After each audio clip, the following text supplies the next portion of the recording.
Hello दोस्तों, क्या हाल चाल है।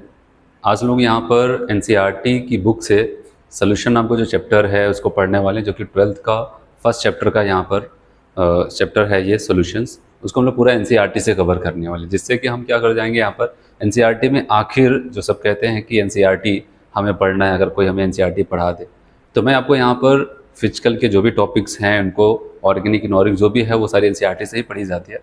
तो यहाँ पर क्या करेंगे, उसकी एक एक लाइन, जैसे इसमें ये नहीं कि एनसीईआरटी बेस्ड नहीं, टोटली एनसीईआरटी की बुक हम लोग यहाँ पर पढ़ने वाले हैं और देखते हैं इसमें क्या क्या चीज़ें बताई गई हैं। इसकी एक एक लाइन को यहाँ पर एक्सप्लेन करेंगे। तो चलिए यहाँ पर हम लोग शुरू करते हैं सोल्यूशन का जो ये चैप्टर है एनसीईआरटी की बुक से।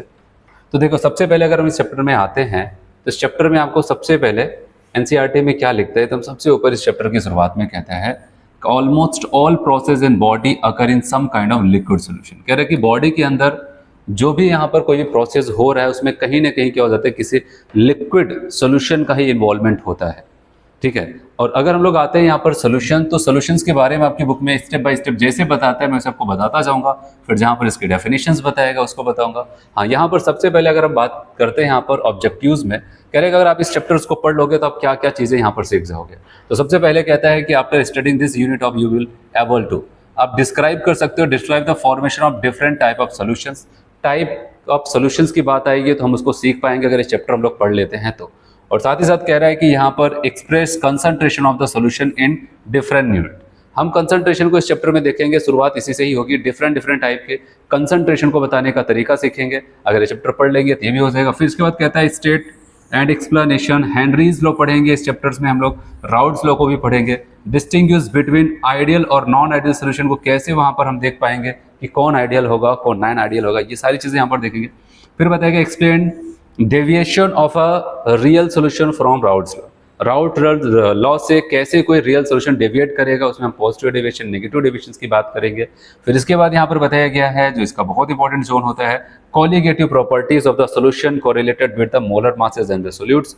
सोल्यूट के मोलर मास को पता करने में कॉलिगेटिव प्रॉपर्टीज का कितनी अहम भूमिका होगी, वो सारी चीजें सीखेंगे। और सबसे यहाँ पर लास्ट में आपको कहता है एक्सप्लेन एबनॉर्मल कॉलिगेटिव प्रॉपर्टीज, जो हम पहले यहाँ पर टॉपिक्स कॉलिगेटिव प्रॉपर्टीज को पढ़ेंगे, फिर वहाँ पर कॉलिगेटिव प्रॉपर्टीज का हिसाब कुछ गड़बड़ होगा, वो एबनॉर्मल होगा, उसको कैसे सही किया जाएगा, वांट आप कब क्या करेंगे वहाँ पर, वो सारी चीजें इस चैप्टर्स में पढ़ेंगे। चलिए यहाँ पर शुरू करते हैं एकदम बेसिक सा, जैसे आपकी एनसीईआरटी की बुक में बताया वैसे मैं आपको यहाँ पर एक्सप्लेन करता शुरू करता हूँ।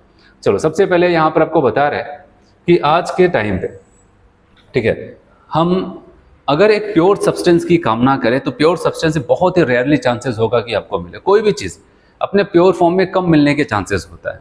ठीक है, आपको कहीं ना कहीं वो किसी न किसी साथ कंबाइंड फॉर्म में मिलने के उसके ज़्यादा चांसेस होते हैं। तो पहली लाइन यहीं से शुरू करता है आपको समझाने के लिए, in normal life we rarely comes across a pure substance.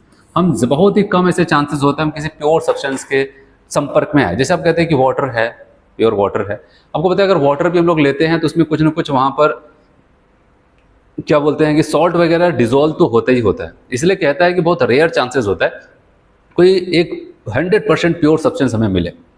ठीक है, तो आपको अगर 100% प्योर फॉर्म मिलने के चांसेस कम है तो आपको क्या मिलेगा, आप बताओगे उनके मिक्सिंग फॉर्म मिलेंगे। वहां पर हमें दो या दो से अधिक कंपाउंड आपस में मिलते हुए वहां पर मिल करके एक मिक्सचर्स बनाएंगे, जिसको हम सॉल्यूशंस का नाम देंगे आगे चल के। तो कहेंगे एक मिक्सचर हमें मिलने के चांसेस ज्यादा होता है।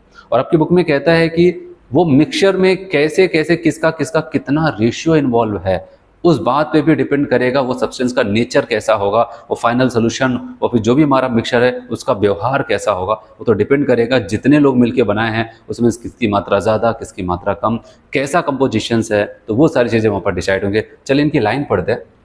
कहता है यहाँ पर most of these are mixtures, ज़्यादातर कह रहे प्योर सब्सटेंस तो कम मिलेगा, ज़्यादातर आपको मिलेगा तो किस फॉर्म में मिलेगा, मिक्सचर्स कंटेनिंग 2 और मोर प्योर सब्सटेंसेस। हाँ, 2 या 2 से अधिक प्योर सब्सटेंस मिल करके आपको कोई ना कोई फॉर्म में मिलेगा। ठीक है, लेकिन एक पर्टिकुलर सब्सटेंस मिले प्योर फॉर्म में, इसके चांसेस कम। ऐसा नहीं कह सकते नहीं मिलेगा, कभी नहीं मिल सकता, ऐसा नहीं, मिलने के चांसेस कम होते हैं। ठीक है, फिर कह रहे हैं द यूटिलिटी, मतलब उनकी इंपॉर्टेंस का जो यूज होगा यहाँ पर, importance in life depends on their composition. जो भी मिक्सचर्स की बात हो रही है, जो कई लोगों से कई प्योर सब्सटेंस मिलकर के बना रहे, उनका हम अपने दैनिक जीवन में उसकी क्या इंपॉर्टेंस होगी, वो तो डिपेंड करेगा उनका कंपोजिशंस कैसा है। ठीक है, जैसे आप एग्जांपल से समझा रहे हैं, for example the properties of brass. ठीक है, अगर मैं यहाँ पर आपको लिख दूँ ऐसे, ब्रास जो हो जाता है, कुछ एलॉय के एग्जाम्पल आपकी बुक में कहता है, ठीक है, कुछ एलॉय के एग्जांपल्स है। जैसे आपको यहाँ पर एक बता रहे हैं ब्रास। ब्रास क्या हो जाता है कि मेटल्स का मिक्सचर होता है जिसको हम कह देते हैं यहाँ पर एलॉयज कहते हैं। और ये बताया कि किससे मिलकर के बना है, कॉपर और जिंक से मिलकर के बना होता है। कौन? Alloy, brass. फिर इसके बाद एक यहाँ पर आता है जर्मन सिल्वर, आपके बुक में कहता है जर्मन सिल्वर। कह रहे अगर कॉपर और जिंक को रहने दो, इसी में एक लोग की और एंट्री करा दो, एक नया सब्सटेंस आपको मिलेगा, एक नया मिक्सचर्स बनेगा, उसकी प्रॉपर्टीज नहीं होगी। एक और आपको कहता है कि यहाँ पर अगर हम देख लें ब्रोंज, कह रहे कॉपर को रहने दो, जिंक को हटा कर काम करो, यहाँ पर टिन लगा दो। आप देख रहे हैं जैसे जैसे यहाँ पर कंपोजिशंस बदल रहा है, कोई नए सब्सटेंस की एंट्री करा रहे हैं, तो इनका व्यवहार भी बदलता चला जा रहा है, इसलिए इनका नाम भी अलग से रखा जा रहा है। ये सब के सब क्या है? मिक्सचर ही तो है। ठीक है, तो यहाँ पर आपको बताना चाह रहे हैं। चलिए यहाँ पर बात करते हैं। जैसे यहाँ पर ब्रास का एग्जाम्पल ध्यान देना, ये सारी चीज़ें आपको जब हम लोग इनऑर्गेनिक पढ़ेंगे डी ब्लॉक एलिमेंट्स, वहाँ पर भी देखने को मिलेगा। तो यहाँ पर भी है, कह रहे ब्रास के बारे में समझो, कह रहे mixture of copper and zinc और ऐसे are quite different from those of, कह रहे हैं कि ये इनकी प्रॉपर्टीज डिफरेंट देखने को मिल जाती है किससे? German silver. जर्मन सिल्वर की बात करते हैं, जो कि मिक्सचर किसका हो जाएगा? कॉपर का है, जिंक का है, यहाँ तक कि निकिल का भी है। कह रहे बस एक निकिल की एंट्री और करा दिया, व्यवहार बदल गया। ठीक है, ये सब मिक्सचर के ही एग्जाम्पल। इसके अलावा कहते हैं ब्रोंज, ये किसका मिक्सचर है भाई? कह रहे कॉपर और टिन, एसन जिसको कहते हैं, कार्बन फैमिली का होता है। ठीक है, इनका मिक्सचर होता है। साथ ही साथ मैंने आपको क्या बताया, यहाँ पर ये लाइन, इसी लाइन को एक्सप्लेन कर रहा है, इस लाइन को ध्यान दो। देयर यूटिलिटी और importance in life depends upon their compositions, किससे मिलकर के बना है, कितने लोग हैं, किस रेशियो के साथ हैं, वो सारी चीज़ों पे डिपेंड करता है। चलो अगली लाइन यहाँ पर और इंपॉर्टेंट है, आपको कह रहे हैं कि जैसे कि एक एग्जांपल और समझो। कह रहे हैं कि आपको बताया कि अगर 1 ppm 1 parts per million of fluoride ion, अगर फ्लोराइड आयन वाटर में हमारा, क्योंकि आपको पता है कि फ्लोराइड आयन वाटर में फ्लोराइड आयन्स पाए जाते हैं, अगर उनकी कंसंट्रेशन 1 ppm तक है, क्या होता है ppm? अभी मैं आपको आगे बताऊंगा यहाँ पर, क्योंकि ये भी एक कंसंट्रेशन बताने का तरीका है। अभी के लिए मैं आपको बताऊं, इसको कहते हैं पार्ट्स पर मिलियन। तो यहाँ पर क्या हो जाता है, अगर 1 ppm ये है, कौन हमारा? ठीक है, फ्लोराइड आयन वाटर के अंदर, तो वो हमें क्या करता है बताए? प्रिवेंट टूथ डिके, तो टूथ डिके को बचा लेता है। ठीक है, तो यहाँ पर जो हो जाता है, हमारी दांतों को क्या कर जाता है, वहाँ पर प्रोटेक्ट करने का काम करता है। कौन? अगर 1 ppm कंसंट्रेशन आपके जो आप पानी पीते हैं वहाँ पर पाया जा रहा है, तो वहाँ पर तो चलो ठीक है, आपको दांतों के लिए बहुत फायदेमंद होगा। लेकिन वही अगर बढ़ करके 1 से कितना हो जाए भाई? 1.5 ppm हो जाए, cause the tooth to becomes molted. ठीक है, मोल्टेल्ड, कह रहे कि मोल्टेल्ड का मतलब हो जाता है कि यहाँ पर जैसे धब्बेदार, आपके दांत खराब होने लगेंगे। अगर वो 1 से बढ़कर के 1.5 हो जाए, वही फ्लोराइड आयन कभी आपको क्या करता था? डीके से प्रोटेक्ट करता था। लेकिन आज थोड़ी सी कंसंट्रेशन और बढ़ी, आप देख रहे हैं व्यवहार बदलता जा रहा है, कंपोजिशंस बदल रहा है, वहाँ पर क्या हो जाता है कि वो अब क्या हो जाता है, आपके दांतों को खराब कर देता, धब्बेदार आपके दांत वहाँ पर हो जाते हैं। और यहाँ तक कि कह रहे हाई, अगर इनसे भी ऊपर जाने लगा, high concentration of fluoride ion can be poisonous, वो जहरीला भी हो सकता है। जैसे एक एग्जांपल आपको बता रहा है, for example sodium fluoride is used in rat poisons. कहा गया कि सोडियम फ्लोराइड का यूज इसलिए किया जाता है, वो पॉइजनस होता है और उसको क्या हो जाता है? चूहों को मारने वाली दवा में डाला जाता है। आया समझ में? ये सब हम क्या पढ़ रहे हैं? आपको बताया जा रहा है कि प्योर सब्सटेंस तो मिलता नहीं है, बहुत कम चांसेस है, तो उनके मिक्सचर्स मिलते हैं, 2 या 2 से अधिक प्योर फॉर्म आपस में मिलते हैं, और उनके डिफरेंट डिफरेंट कंपोजिशन से क्या हो जाता है? उनका व्यवहार बदल जाता है। जैसे आपने देखा, वही फ्लोराइड आयन अगर आपसे पूछा जाए फ्लोराइड आयन आपके लिए फायदेमंद की नुकसानदायक, आप तुरंत नहीं कहोगे, आप बताओगे पहले कितनी कंसंट्रेशन बता रहे हो, क्या 1 ppm कह रहे हो, तब तो कहेंगे वो फायदेमंद है, टूथ डीके को रोकता है। अगर कह दिया नहीं ये 1.5 कर दिया गया है, आप बताओगे तब तो अब क्या हो जाएगा? अब तो दिक्कत करेगा, वहाँ पर दांतों को खराब करने लगेगा। वही अगर हम हाई कंसंट्रेशन की तरफ जाते हैं तो वो पॉइजनस भी हो जाता है।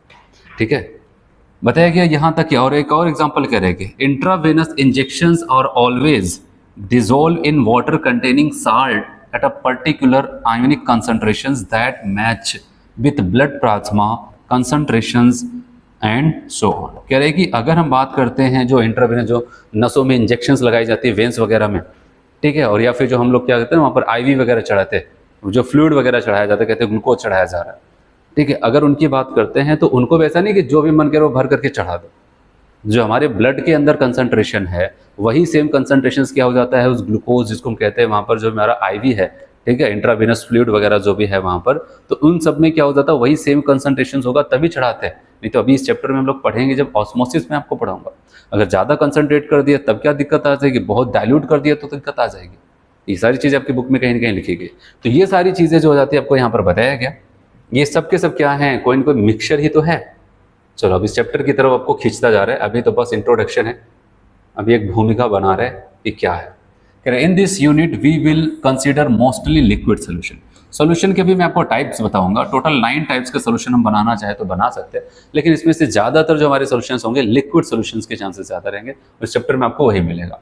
एंड देयर फॉर्मेशन, और उसको कैसे बनाया जाए और क्या होता है बताइए। This will be followed by studying the properties of the solutions like vapour pressures and colligative properties. और उस लिक्विड सोल्यूशन के अंदर हम यहाँ पर और कुछ प्रॉपर्टीज को देखेंगे, जैसे कि आपको कह रहे हैं कि वेपर प्रेशर नाम की एक चीज सुनने को मिलेगी, और साथ ही साथ यहाँ पर कॉलिगेटिव प्रॉपर्टीज भी आपको सुनने को मिलेगा। कह रहे we will begin with type of solution and then various alternatives in with concentration of the solute can be expressed in liquid solutions. कहा गया यहाँ पर सबसे पहले हमारा जो शुरुआत होगा, हम क्या करेंगे यहाँ पर शुरुआत में सबसे पहले यहाँ पर हम लोग टाइप ऑफ सॉल्यूशंस की बात करेंगे।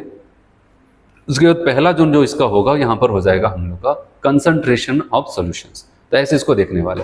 तो सबसे पहले आपको यहाँ पर जो टॉपिक्स है एनसीईआरटी की बुक में, देखो इसको हम लोग क्या करते हैं कि इसके लिए मैं ऑफलाइन पढ़ाता हूँ, तो वहाँ पर क्या हो जाता है, इसको नोट्स दिया जाता है। नोट्स में वहाँ पर मेन पॉइंट जो भी होता है, और एनसीईआरटी की सारी चीज़ें भी वहाँ पर लिखी गई हैं। इसके अलावा भी चीज़ों को छाट करके वहाँ पर लिखा गया। लेकिन इसके अलावा बहुत बच्चों को ये रहता है मुझे एनसीईआरटी रीड करनी है, वो सारी चीज़ें, इसलिए मैं यहाँ पर इसको रीड करा रहा हूँ, जैसे आप इसकी एक एक लाइन को भी समझे, और जो मैंने आपको नोट्स दिया है तो आप वहाँ पर आप इसको पढ़ ही रहे हो।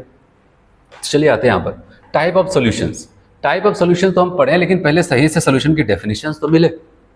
आखिर सॉल्यूशन की डेफिनेशंस क्या हो जाती है, तो हम इसको यहाँ पर अगर मैं आपको बताऊँ तो हम इसको ऐसे कह सकते हैं, दो या दो से अधिक ऐसे सब्सटेंस जो आपस में कोई केमिकल रिएक्शंस ना करे, लेकिन मिल करके क्या करते हैं पता है, एक होमोजीनस मिक्सचर का फॉर्मेशन करते हैं, उसी को क्या बोला जाता है, सॉल्यूशन। आया समझ में।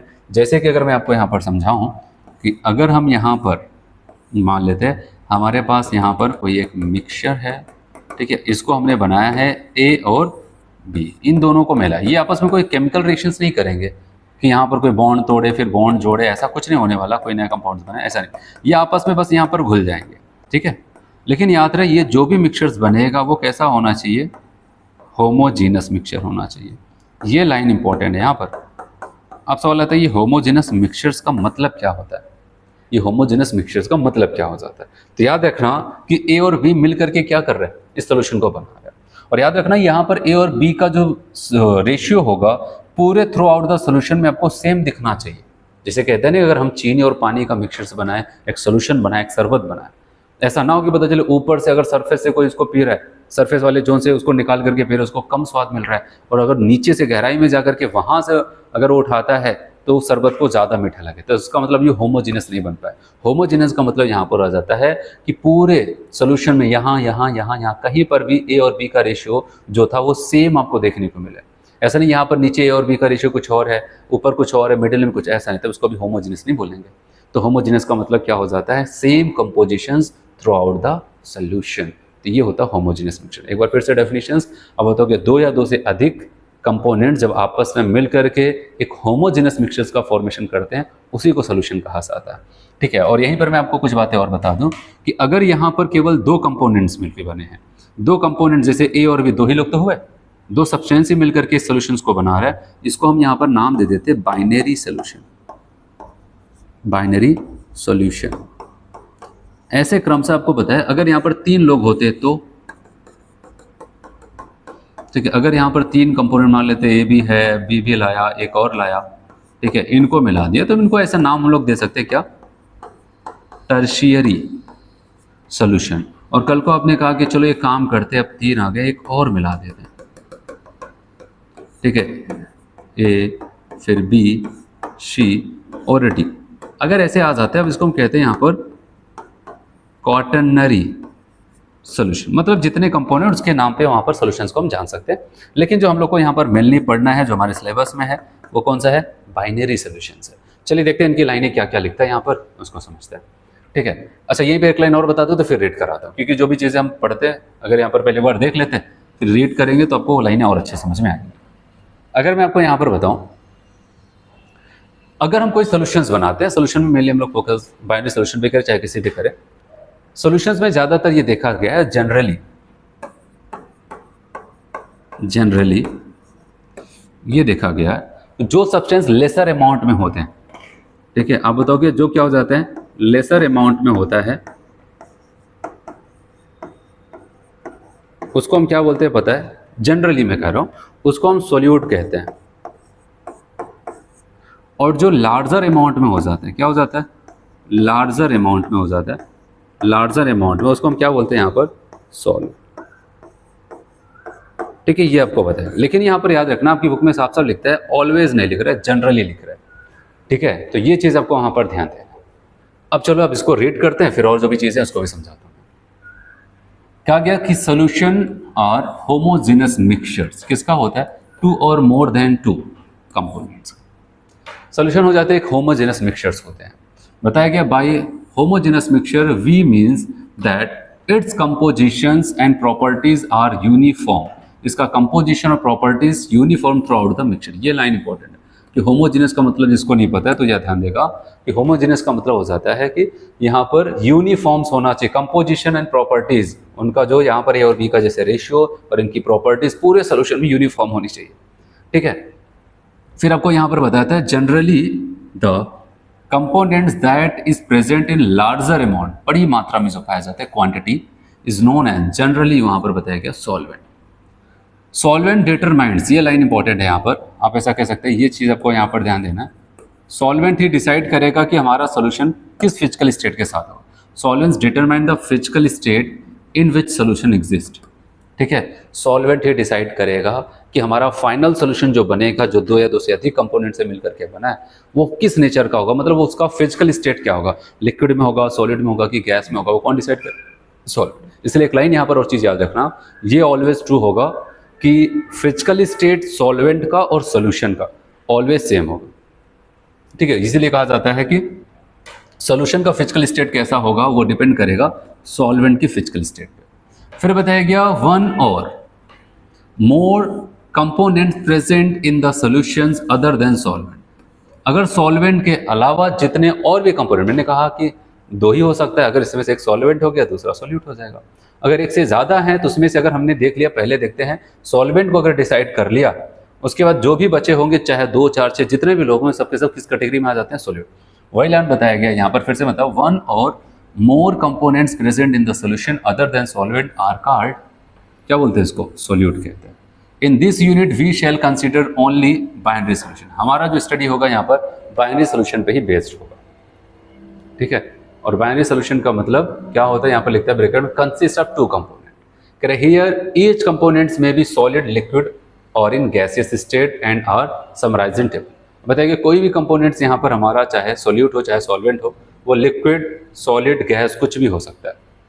चलिए अब मैं आपको यहाँ पर बताऊँ, एक टेबल है टाइप ऑफ सोल्यूशन में, यहाँ पर सोल्यूशन का टाइप होगा, यहाँ पर सॉल्यूट कौन सा यूज हुआ है और सॉल्वेंट कौन सा यूज हुआ है वो बात चलेगा, और यहाँ पर एक कॉमन एग्जाम्पल चलेगा। ठीक है उनका। अब देखना यहाँ पर, अगर मैं कह रहा हूँ यहाँ पर गैसियस सोल्यूशन, तो अगर आपसे पूछा जाए सोल्यूशन की फिजिकल स्टेट, इसका मतलब क्या है, गैस। और मैंने आपको थोड़ी देर पहले बताया कि जो सोल्यूशन की फिजिकल स्टेट होगी वही सेम किसकी होनी चाहिए, सॉल्वेंट की। इसलिए यहाँ पर हमारे पास क्या हो जाता है कि जो हम 3 प्रकार का मिक्सचर, गैसियस मिक्सचर, जो 3 प्रकार का गैसियस सोल्यूशन बनाएंगे, उसमें एक खास बात होगी कि वहाँ पर फिजिकल स्टेट सॉल्वेंट की गैस होगी। और इसको हम बना सकते हैं ऐसे, जब हम क्या करें, किसी गैस को गैस में डाल दें, गैस को किस में डाल दें, गैस में डाल देते हैं, तो यहाँ पर हम बना लेते हैं mixture of oxygen and nitrogen. के एग्जांपल जैसे एटमॉस्फेयर में नाइट्रोजन ऑक्सीजन गैस पाई जाती है, तो वैसे। और दूसरा आपको जो यहाँ पर बताया जा रहा है वो लिक्विड का है, और लिक्विड को जो हम किस में डाल देते हैं, गैस में। याद रखना ये हमारे सोल्यूट हैं और ये सॉल्वेंट है, सॉल्वेंट का फिजिकल स्टेट हमारे सोल्यूशन से मैच कर रहा है। कह रहे जब हम लिक्विड को गैस में डाल दें, एग्जाम्पल जरूर याद रखना, chloroform mixed with nitrogen gas, chloroform liquid है, इसको मिक्स कर दिया जाता है नाइट्रोजन गैस के साथ। ठीक है, अगला आपको बताया गया अगर सॉलिड सोल्यूट को गैसियस सॉल्वेंट में डाले तो यहाँ पर हमारा गैसियस मिक्सचर तो बनेगा। जैसे एग्जांपल को याद है, कह रहे हैं कि हाँ camphor in nitrogen gas. Camphor कहाँ पर होगा, कैम्फर सॉलिड फॉर्म में होता है, उसको कहाँ पर, नाइट्रोजन गैस में डाल देते हैं। याद रखना, कल को आपको ऐसा दे सकता है कैम्फर नाइट्रोजन गैस, अगर आपसे पूछा जाए इधर आपको क्या करें, यहाँ पर एग्जाम्पल्स दे दे और यहाँ पर आपसे पूछा जाए कौन सा मिक्सचर होगा, कौन सोल्यूट होगा, कौन सॉल्वेंट होगा, तो वो याद रखना। अगर हम बात करते हैं लिक्विड सोल्यूशन, तो सोल्यूशन लिक्विड है, इसका मतलब सोल्यूशन की फिजिकल स्टेट लिक्विड फॉर्म में है, तो हमारा सॉल्वेंट लिक्विड ही होगा। अब ये लिक्विड क्या कर सकता है, 3 प्रकार के सब्सटेंस के साथ मिल करके लिक्विड सोल्यूशन बना सकता है। पहला क्या, वो गैस के साथ मिल करके, अगर किसी गैस को लिक्विड में डाल दे, जैसे अगर ऑक्सीजन गैस को हम वाटर में डिसॉल्व करें, जैसे आपको पता है कि वाटर के अंदर वैसे भी ऑक्सीजन गैस डिसॉल्व होती है थोड़ी बहुत मात्रा में, हमारे लिए तो सफिशिएंट नहीं है, लेकिन जो एक्वेटिक एनिमल उनके लिए तो सफिशिएंट होता है। चलो नेक्स्ट, अगर किसी लिक्विड को लिक्विड में ही डाल करके वहाँ पर बनाया जाए, जैसे आपको बताया कि इथेनॉल डिसॉल्व इन वाटर, जब इथेनॉल को कहाँ पर डाल दे, वाटर में डिसॉल्व कर दे। नेक्स्ट आपको बताया गया यहाँ पर कहता है कि सॉलिड को अगर लिक्विड में डाला जाए, किसको, सॉलिड को अगर लिक्विड में डाला जाए, तो जैसे ग्लूकोज क्या हो जाता है, ग्लूकोज हो जाए, सुक्रोज हो जाए, जो हम लोग शरबत बनाते हैं, चीनी पानी में डाल देते हैं, वो सारी चीज़ें, तो बताओ कि ग्लूकोज डिसॉल्व इन वाटर। ये कौन से सॉल्यूशंस थे, लिक्विड सॉल्यूशन। ऐसे अगर बात करते हैं सॉलिड सॉल्यूशन, सॉलिड सॉल्यूशन का मतलब आपको पता है हमारे सॉल्वेंट की फिजिकल स्टेट सॉलिड होगी, देख रहे हैं। और यहाँ पर आपको बताया गया जब किसी गैस को हम सॉलिड में डालते हैं, गैस को सॉलिड में डालें, तो solution of hydrogen in palladium, जब हाइड्रोजन गैस को हम किस में डाल देते हैं पता है, पैलेडियम मेटल। जब मैं आपको वहाँ पर पढ़ाऊंगा, जब हम लोग कभी पढ़ेंगे हाइड्रोजनेशन ऑफ एल्कीन एल्काइंस, जिससे हम एल्केन बनाएंगे, तो वहाँ पर हम निकल प्लेटिनम प्लेटिनम नाम के निकल का यूज़ करते हैं, उसी पे क्या होता है, हाइड्रोजन गैस को एडसॉर्ब कराते हैं। तो यहाँ पर बताया गया हाइड्रोजन और क्या हो जाएगा, पैलेडियम आपस में मिल करके वहाँ पर गैस सॉलिड वाला यहाँ पर मिक्सचर्स बनाते हैं। सॉलिड हमारा सॉल्वेंट है और गैस हमारा सॉल्यूट है। अगर लिक्विड को सॉलिड में डिप करें कैसे बनेगा, एग्जाम्पल अमलगम, आपको पता है मरकरी जिसको कहते हैं, ठीक है, मरकरी, वो कैसा होता है, लिक्विड फॉर्म है, तो मेटलिक लिक्विड फॉर्म है, और उसको हम सोडियम के साथ डाल दें तो यहाँ पर कहते हैं कि सोडियम अमलगम बन जाता है। क्या बन जाता है, सोडियम अमलगम। तो वो भी एग्जाम्पल्स हो जाता है एक सॉलिड सोल्यूशन का। और सबसे लास्ट में हम बात करेंगे सॉलिड को सॉलिड में डाल करके बनाया जाए, तो कहेंगे कॉपर डिसॉल्व इन गोल्ड, जब कॉपर को हम गोल्ड में डाल देते हैं। और सॉलिड की अभी जो एग्जांपल मैंने आपको ब्रास का, ब्रॉन्ज का, जर्मन सिल्वर का बताया, तो भी आप वहाँ पर इसको बोल सकते हैं, है समझ में। तो ये कुछ टाइप्स ऑफ सॉल्यूशंस आपको बताया कि यहाँ पर याद रखना कि वैसे अगर देखा जाए तो यहाँ पर 3 टाइप्स के सॉल्यूशंस मेनली, एक गैसियस सॉल्यूशन और उसके अंतर्गत 3 हो गया, लिक्विड के अंदर भी लिक्विड सोल्यूशन में 3 और यहाँ पर 3, टोटल अगर हम देखें टोटल 9 टाइप्स के यहाँ पर सॉल्यूशंस हम बना सकते हैं। लेकिन ब्रॉड कैटेगरी में क्लासीफाई करेंगे तो हम 3 कह सकते हैं, गैसियस, लिक्विड और सॉलिड, ठीक है। जिस नाम से सॉल्यूशन को जान रहे हैं मतलब वही इसका फिजिकल स्टेट है। तो ऐसा कुछ यहाँ पर होता है, ठीक है। तो ये चीज़ें थी, आपको यहाँ पर ध्यान देना था। अब चलो एक यहाँ पर मैं आपको एक बात बताता हूँ, उसके बाद फिर आगे बढ़ाता हूँ आपको। अभी मैंने आपको यहाँ पर एक टर्म सिखाया कि जो सब्सटेंस लेसर अमाउंट में होगा वो हमारा क्या हो जाएगा, सोल्यूट, जो ज़्यादा होगा वो सॉल्वेंट होगा। चलो जैसे कि एक एग्जांपल ऐसे मैं आपको यहाँ पर बता दूँ,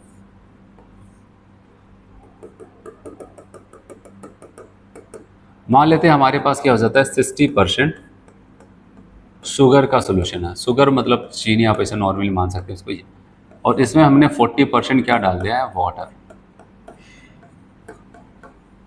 ठीक है। और आपको पता है फाइनल सोल्यूशन जो हमारा बन रहा है उसको कह सकते हैं वो सिरप सोल्यूशन है। क्या हो जाता है, सिरप। आपको पता है वाटर हमारा लिक्विड है और सिरप हमारा लिक्विड होता है ना, सिरप।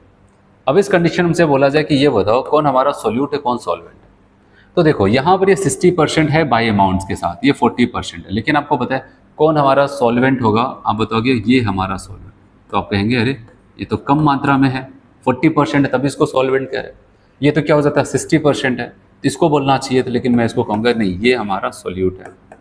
सवाल था अभी ऊपर तो ये बताया गया था कि जो लार्जर अमाउंट में होगा वो सॉल्वेंट, जो लेसर में होगा सोल्यूट, लेकिन वहाँ पर जनरली बोला गया, मतलब ज़्यादातर केसेस में, नॉट ऑलवेज, ऐसा नहीं बोला था कि ऑलवेज ऐसा होगा। तो इसलिए याद रखना यहाँ पर अगर हम बात करते हैं तो अब सवाल आता कैसे पहचानेंगे। याद रखना हमारे फाइनल सोल्यूशन की फिजिकल स्टेट लिक्विड है और ये फिजिकल स्टेट दोनों में से किससे मैच कर रही है, इनसे। और एक लाइन अभी मैंने आपको बताया कि जो सॉल्वेंट होगा वही फिजिकल स्टेट को डिफाइन करेगा कि हमारा फाइनल सोल्यूशन कैसा होगा। अभी टाइप ऑफ सोल्यूशन में मैंने आपको बताया था, तो आपने यहाँ पर देखा था फाइनल सोल्यूशन लिक्विड है, तो सॉल्वेंट हमारा किस फॉर्म में होगा, लिक्विड होगा। तो याद रखना कि सॉल्वेंट का और सोल्यूशन का फिजिकल स्टेट क्या होगा, हमेशा सेम होगा। लेकिन यही अगर एग्जांपल मैं आपको ऐसे बता दूं, ठीक है, ऐसे, ठीक है, ऐसे, अगर उसमें मैं क्या करता हूँ 10 ml अल्कोहल मिला देता हूँ, ठीक है। क्या मिला देता हूँ? अल्कोहल, जो कि आपको पता है लिक्विड फॉर्म में है, और इसे मैं 20 ml वाटर मिला देता हूँ, ठीक है, जो कि लिक्विड फॉर्म में है। और फाइनल सोल्यूशन जो आपको मिलेगा, आपको पता है वो क्या हो जाएगा, वो भी लिक्विड ही होगा। लेकिन अब अगर हमसे यहाँ पर पूछा जाए बताओ अब क्या हो जाता है, इसमें सोल्यूट कौन है, सॉल्वेंट कौन है, तो बताओ कि इसके अमाउंट्स कम है तो हम बताएंगे हमारा सोल्यूट हो जाता है, ठीक है, और इसके अमाउंट ज़्यादा है तो बताओ कि हमारा सॉल्वेंट हो जाता है, ठीक है।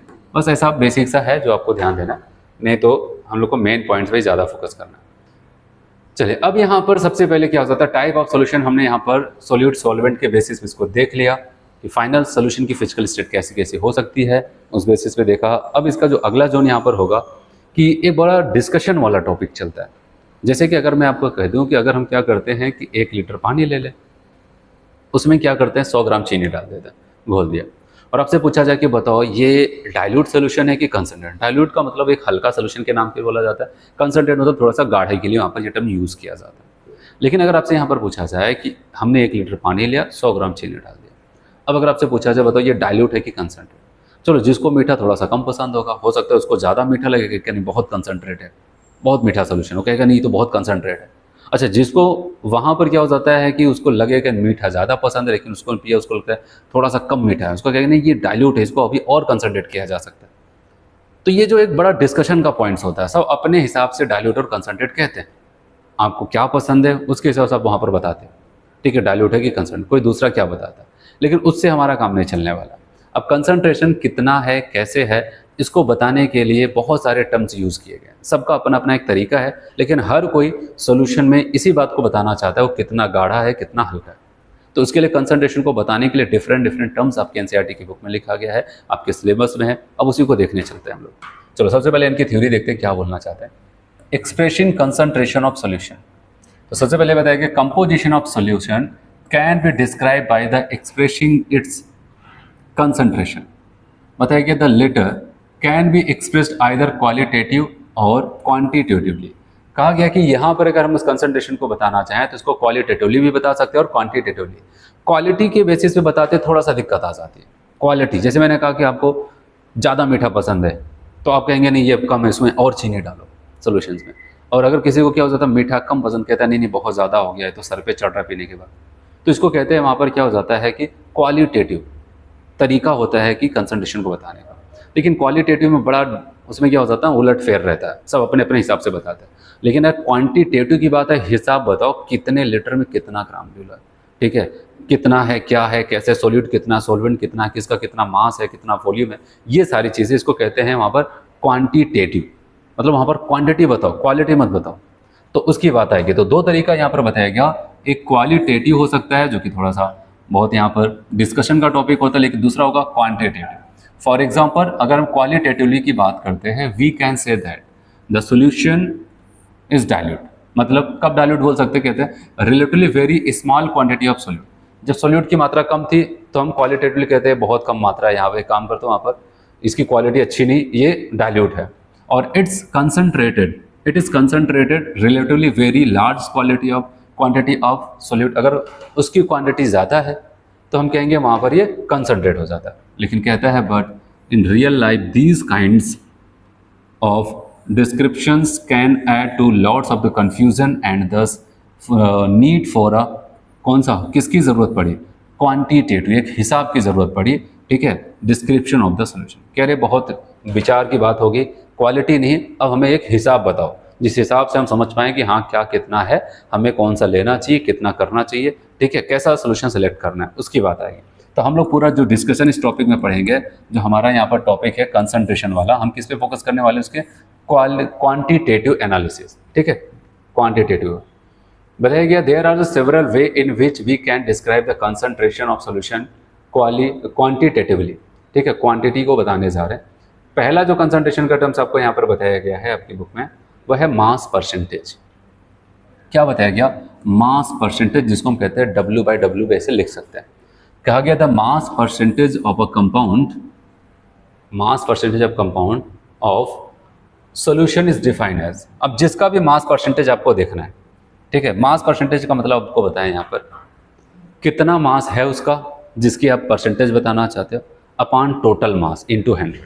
मतलब कितना है, कितने में इंटू 100।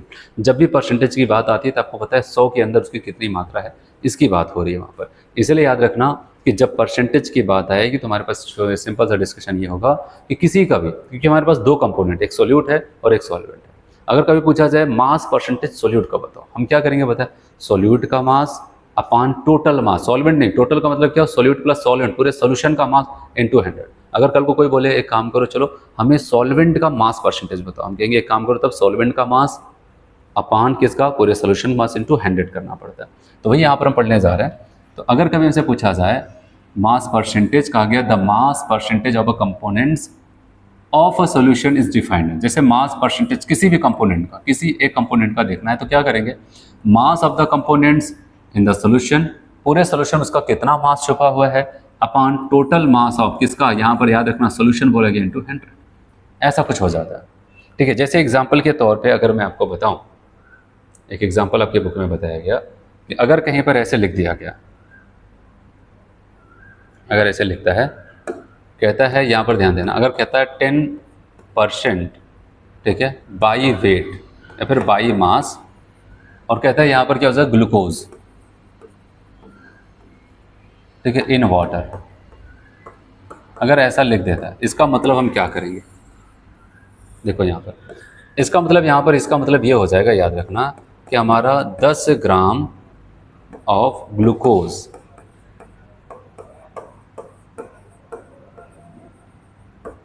प्रेजेंट इन, परसेंटेज मतलब क्या होता है भाई 100, बाई मास आया है तो आप बताओ कि यहाँ पर सोल्यूट का भी मास में ही और पूरे सोल्यूशन को भी मास में, और आपको पूरा सोल्यूशन परसेंटेज की बात हो रही है तो 100, तो आप बताओ कि 10 gram of glucose present in 100 gram of solvent, नहीं क्या बोलोगे बताओ, सॉल्यूशन। याद रखना, ये गलती मत करना कि ये सोल्यूट वाला हो गया तो अगला 100 ग्राम सॉल्वेंट होगा, नहीं 100 ग्राम सॉल्यूशंस। तो अगर हमसे यहाँ पर बताया जाए वाटर है तो वाटर का मास क्या हो जाएगा बताओ, मास ऑफ वाटर। तो मास ऑफ वाटर को हम क्या बोलेंगे, कहेंगे अगर पूरा सोल्यूशन 100 ग्राम का है जिसमें 10 ग्राम हमारा कौन है, ग्लूकोज मतलब सोल्यूट, तो यहाँ पर क्या हो जाएगा, हम कहेंगे 100 माइनस 10, सोल्यूशन के मास से सोल्यूट का मास घटा दिया तो कितना आ जाएगा, 90 ग्राम। तो इसका मतलब ये हो जाता है। अच्छा, कल को ऐसी सारी चीज़ें आ जाती हैं जो आपको यहाँ पर ध्यान देना है, ठीक है। इसीलिए कभी भी अगर आपसे ऐसा एक क्वेश्चन पूछ लिया जाता, मान लेते इसी पे परसेंटेज ना बोला जाता, कहा जाता है कि 100 ग्राम, सॉरी ऐसे कह देता 10 gram of glucose present in 90 gram of water, तो इसका मास परसेंटेज ग्लूकोज का क्या आ जाएगा। अब आपको क्या करना है, जब मास परसेंटेज, हम परसेंटेज ऑफ मास परसेंटेज, ठीक है, मास परसेंटेज ऑफ ग्लूकोज की बात करेंगे तो हम इसको क्या करेंगे, फॉर्मूला क्या बोल रहा था, आपको क्या करना है, मास ऑफ कंपोनेंट, हम ग्लूकोज वाले कंपोनेंट मतलब सोल्यूट का देख रहे हैं, कितना मास है 10, अपन टोटल मास में क्या 90 रखेंगे, नहीं ये केवल किसका, वाटर का मास मैंने लिखा, इतना ग्राम वाटर मतलब सॉल्वेंट, हम कहेंगे सोल्यूट का मास प्लस सॉल्वेंट का मास इनटू क्या हो जाएगा 100। तो बताओ कि यहाँ पर ये क्या हो जाएगा, 90 प्लस 10 हो जाएगा 100, और 100 कैंसिल होकर कितना आ जाएगा, आप बताओगे 10%। तो ऐसे आपको ध्यान देना, अगर आपको ऐसे अमाउंट दे दे तो आपको समझना है कि कैसे परसेंटेज निकालना है, अगर परसेंटेज दे दे तो आपको समझ लेना है कि कितना हमारा सोल्यूट का मास है और कितना हमारे सॉल्वेंट का मास है। चलो इसको रीड करते हैं, क्या लिखते हैं आपकी बुक में। यहाँ पर फॉर्मूला आपने देख लिया, फिर बात करते हैं एग्जाम्पल पे। कह रहे for example if a solution is described by, अगर कोई सोल्यूशन ऐसे लिख दिया जाए, कह रहे कि 10%, ठीक है, क्या लिखते हैं यहाँ पर 10% glucose in water by mass, it means, इसका मतलब क्या हो जाए, कह रहे कि 10 ग्राम ग्लूकोज इज डिजोल्व, 90 ग्राम क्या सोल्यूशन, नहीं 90 ग्राम बोल रहे थे क्या, water, 90 gram water resulting in 100 gram solution, पूरे 100 ग्राम वाला सोल्यूशन जो बन रहा है 10 ग्राम इनका और 90 ग्राम वाटर है, ठीक है। तो ऐसे भी इसको बोल सकते हैं 10% को मतलब कि पूरे 100 ग्राम अगर सोल्यूशन है उसमें से 10 ग्राम कौन है, हमारा ग्लूकोज है, अगर 10 ग्राम ग्लूकोज तो 90 ग्राम किसके हिस्से में गया, वाटर के। बताइए concentration decreased by mass percentage is commonly used in industrial chemical application. जैसे क्या होता है ना कि हर एक जो भी हम यहाँ पर कंसंट्रेशन का तरीका सीखेंगे उसका कहाँ पर यूज़ होता है, जैसे होता है ना कि अब बस ऐसे समझा ही दिए, कहीं पर उसका यूज़ भी होगा तो बताया कि हाँ ये जो मास परसेंटेज वाली बात हो रही है ना, कह रहे इसका ज़्यादातर जो यूज़ होगा इंडस्ट्री वगैरह में यूज़ होता है। कहाँ पर होता है? इंडस्ट्री वगैरह में, और खास करके ऐसी जगह पर यूज़ होता है हमारे सोल्यूट और सॉलिड दोनों सॉलिड फॉर्म में होते हैं, तो ज़्यादातर यूज़ होता है, लेकिन कहीं पर भी यूज़ किया जा सकता है। ठीक है, तो ऐसा आपको बताया गया यहाँ पर। फिर से यहाँ से कह रहे थे concentration described by mass percentage is commonly used in industrial chemicals applications. For example, commercial bleaching solution contains, जो commercial bleaching solutions है वो क्या करता है 3.62 मास percentage of sodium hydrochloride in water. कह रहे हैं कि यहाँ पर जो बताया गया ऐसा होता है कि 3.6 मास परसेंटेज NaCl का वहाँ पर वाटर में पाया जाता है। कॉमर्शियल ब्लीचिंग पाउडर जो होता है वहाँ पर ब्लीचिंग सोल्यूशन जो हो जाता है। बस एक एग्जाम्पल दिया आपको। जो अगला आपको यहाँ पर बताया गया है वॉल्यूम परसेंटेज। पहला क्या था? मास परसेंटेज, कितना मास है उस कंपोनेंट का अपॉन टोटल मास इनटू 100। ठीक है, दूसरा जो आपको यहाँ पर बताने जा रहा है वो क्या बताने जा रहा है? कह रहे हैं वॉल्यूम परसेंटेज। इसको हम ऐसा W/W भी लिख सकते हैं। और याद रखना जिसका वॉल्यूम परसेंटेज निकालना है जिस कंपोनेंट का, क्योंकि कंपोनेंट हमारे वैसे तो हम दो कंपोनेंट की बात करते हैं, सोलिड सॉल्वेंट, केवल दो ही कंपोनेंट है तो एक सोलिड एक सॉल्वेंट। अगर वहाँ पर एक से ज़्यादा है तो मतलब हमारे पास एक सॉल्वेंट होगा, इसके अलावा सबके सब क्या होगी? सॉल्यूट। तो जिस कंपोनेंट्स की बात कर रहे हैं उनका ऊपर क्या लिखना है? अमाउंट अपॉन टोटल के अमाउंट इंटू 100। अगर मास परसेंटेज होता तो जिसका पूछा जाए उसका mass upon total mass into 100। Volume percentage है तो जिसका पूछा जाए उसका वॉल्यूम अपॉन क्या हो जाएगा? टोटल वॉल्यूम इंटू 100 हो सकता है। चलो यहाँ पर अगर हम बात करते हैं तो जिस कंपोनेंट कहेंगे वॉल्यूम ऑफ द कंपोनेंट्स, उस कंपोनेंट का volume upon total volume into solution into 100 कर देना। ठीक है, ये इनका फॉर्मूला था। जैसे अगर मैं आपको यहाँ पर ऐसे लिख के बताऊँ, कभी अगर आपको ऐसे लिखा हुआ मिले, आपको लिख दे कि यहाँ पर X% बाई वॉल्यूम, X% या फिर ऐसे लिख दे X% V/V। ठीक है, एक्वस सोल्यूशन ऐसे लिख दे, एक्वस सोल्यूशन कोई भी है वहाँ पर ऐसे आपको लिख देता है। तो याद रखना सबसे पहले यहाँ पर कुछ बातों का ध्यान देना। यहाँ पर अगर कहीं पर आपको ऐसा देखने को मिलता है, अगर W लिखा हुआ मिले, इसका मतलब मास की बात कर रहा है। मास की बात कर रहे हैं मतलब उसको हम किस में रखेंगे? ग्राम में। अगर कहीं पर V मिले, इसका मतलब आपको किस में बात कर रहा है? वो वॉल्यूम में बात कर रहा है, वहाँ पर वॉल्यूम की बात कर रहा है। और उसमें हम लोग क्या लिखते हैं? वहाँ पर ml का यूज़ करेंगे ज़्यादातर। तो ऐसा कुछ वहाँ पर चलता है। चलिए, जैसे कि अगर यहाँ पर लिखा गया, अब मैं आपको यहाँ पर बताऊँ, ऊपर यहाँ पर जैसे V लिखा है, नीचे भी V लिख दिया गया। याद रखना जो ऊपर यहाँ पर V लिखा गया, इसकी अगर बात करते हैं, ये किसको बताता है? ये सोल्यूट के अमाउंट, सोल्यूट के लिए यूज़ किया जाता है। ये ऊपर वाला, यहाँ पर अगर V है तो हम क्या करेंगे? सोल्यूट का वॉल्यूम। अगर W होता तो कहते हैं सोल्यूट का मास। और यहाँ पर जो नीचे लिखा होता टर्म होता है, इसको हम क्या बोलते हैं? यहाँ पर ये किसके लिए यूज़ होता है? पूरे सोल्यूशन के लिए। किसके लिए यूज़ होता है भाई? पूरे सोल्यूशन के लिए। जैसे यहाँ पर एक बार फिर से बताऊँ मैं, अभी ऊपर जो बताया, अगर X% W/W होता, ठीक है, तो हम क्या करते बताएं? इसका मतलब ये मास की बात करें, किसकी मास? सोल्यूट की। और यहाँ पर जो भी यूज़ किया गया ये किसके लिए यूज़ होगा? सॉल्यूशन के लिए। चलो एक और यहीं पर बताओ, फिर आगे बढ़ते हैं। अगर कहीं पर X% ऐसे लिख देता मास बाई वॉल्यूम, अब क्या करोगे बताओ? इसका मतलब इस लाइन को जब ओपन करेंगे तो ये ऊपर वाला टर्म्स क्या होगा? ये बताएगा किसको? सोल्यूट के लिए। मतलब सोल्यूट के लिए मास का यूज़ करेंगे। मास का मतलब वहाँ पर कौन सा? ग्राम बोला जाएगा। और जो नीचे V लिख दिया, इसका मतलब ये किसको बता रहा है? ये सोल्यूशन को बता रहा है, सोल्यूशन को। ठीक है, ऐसे यहाँ पर ग्राम यूज़ करेंगे, यहाँ पर ml यूज़ करते हैं। तो ऐसा कुछ यहाँ पर होता है।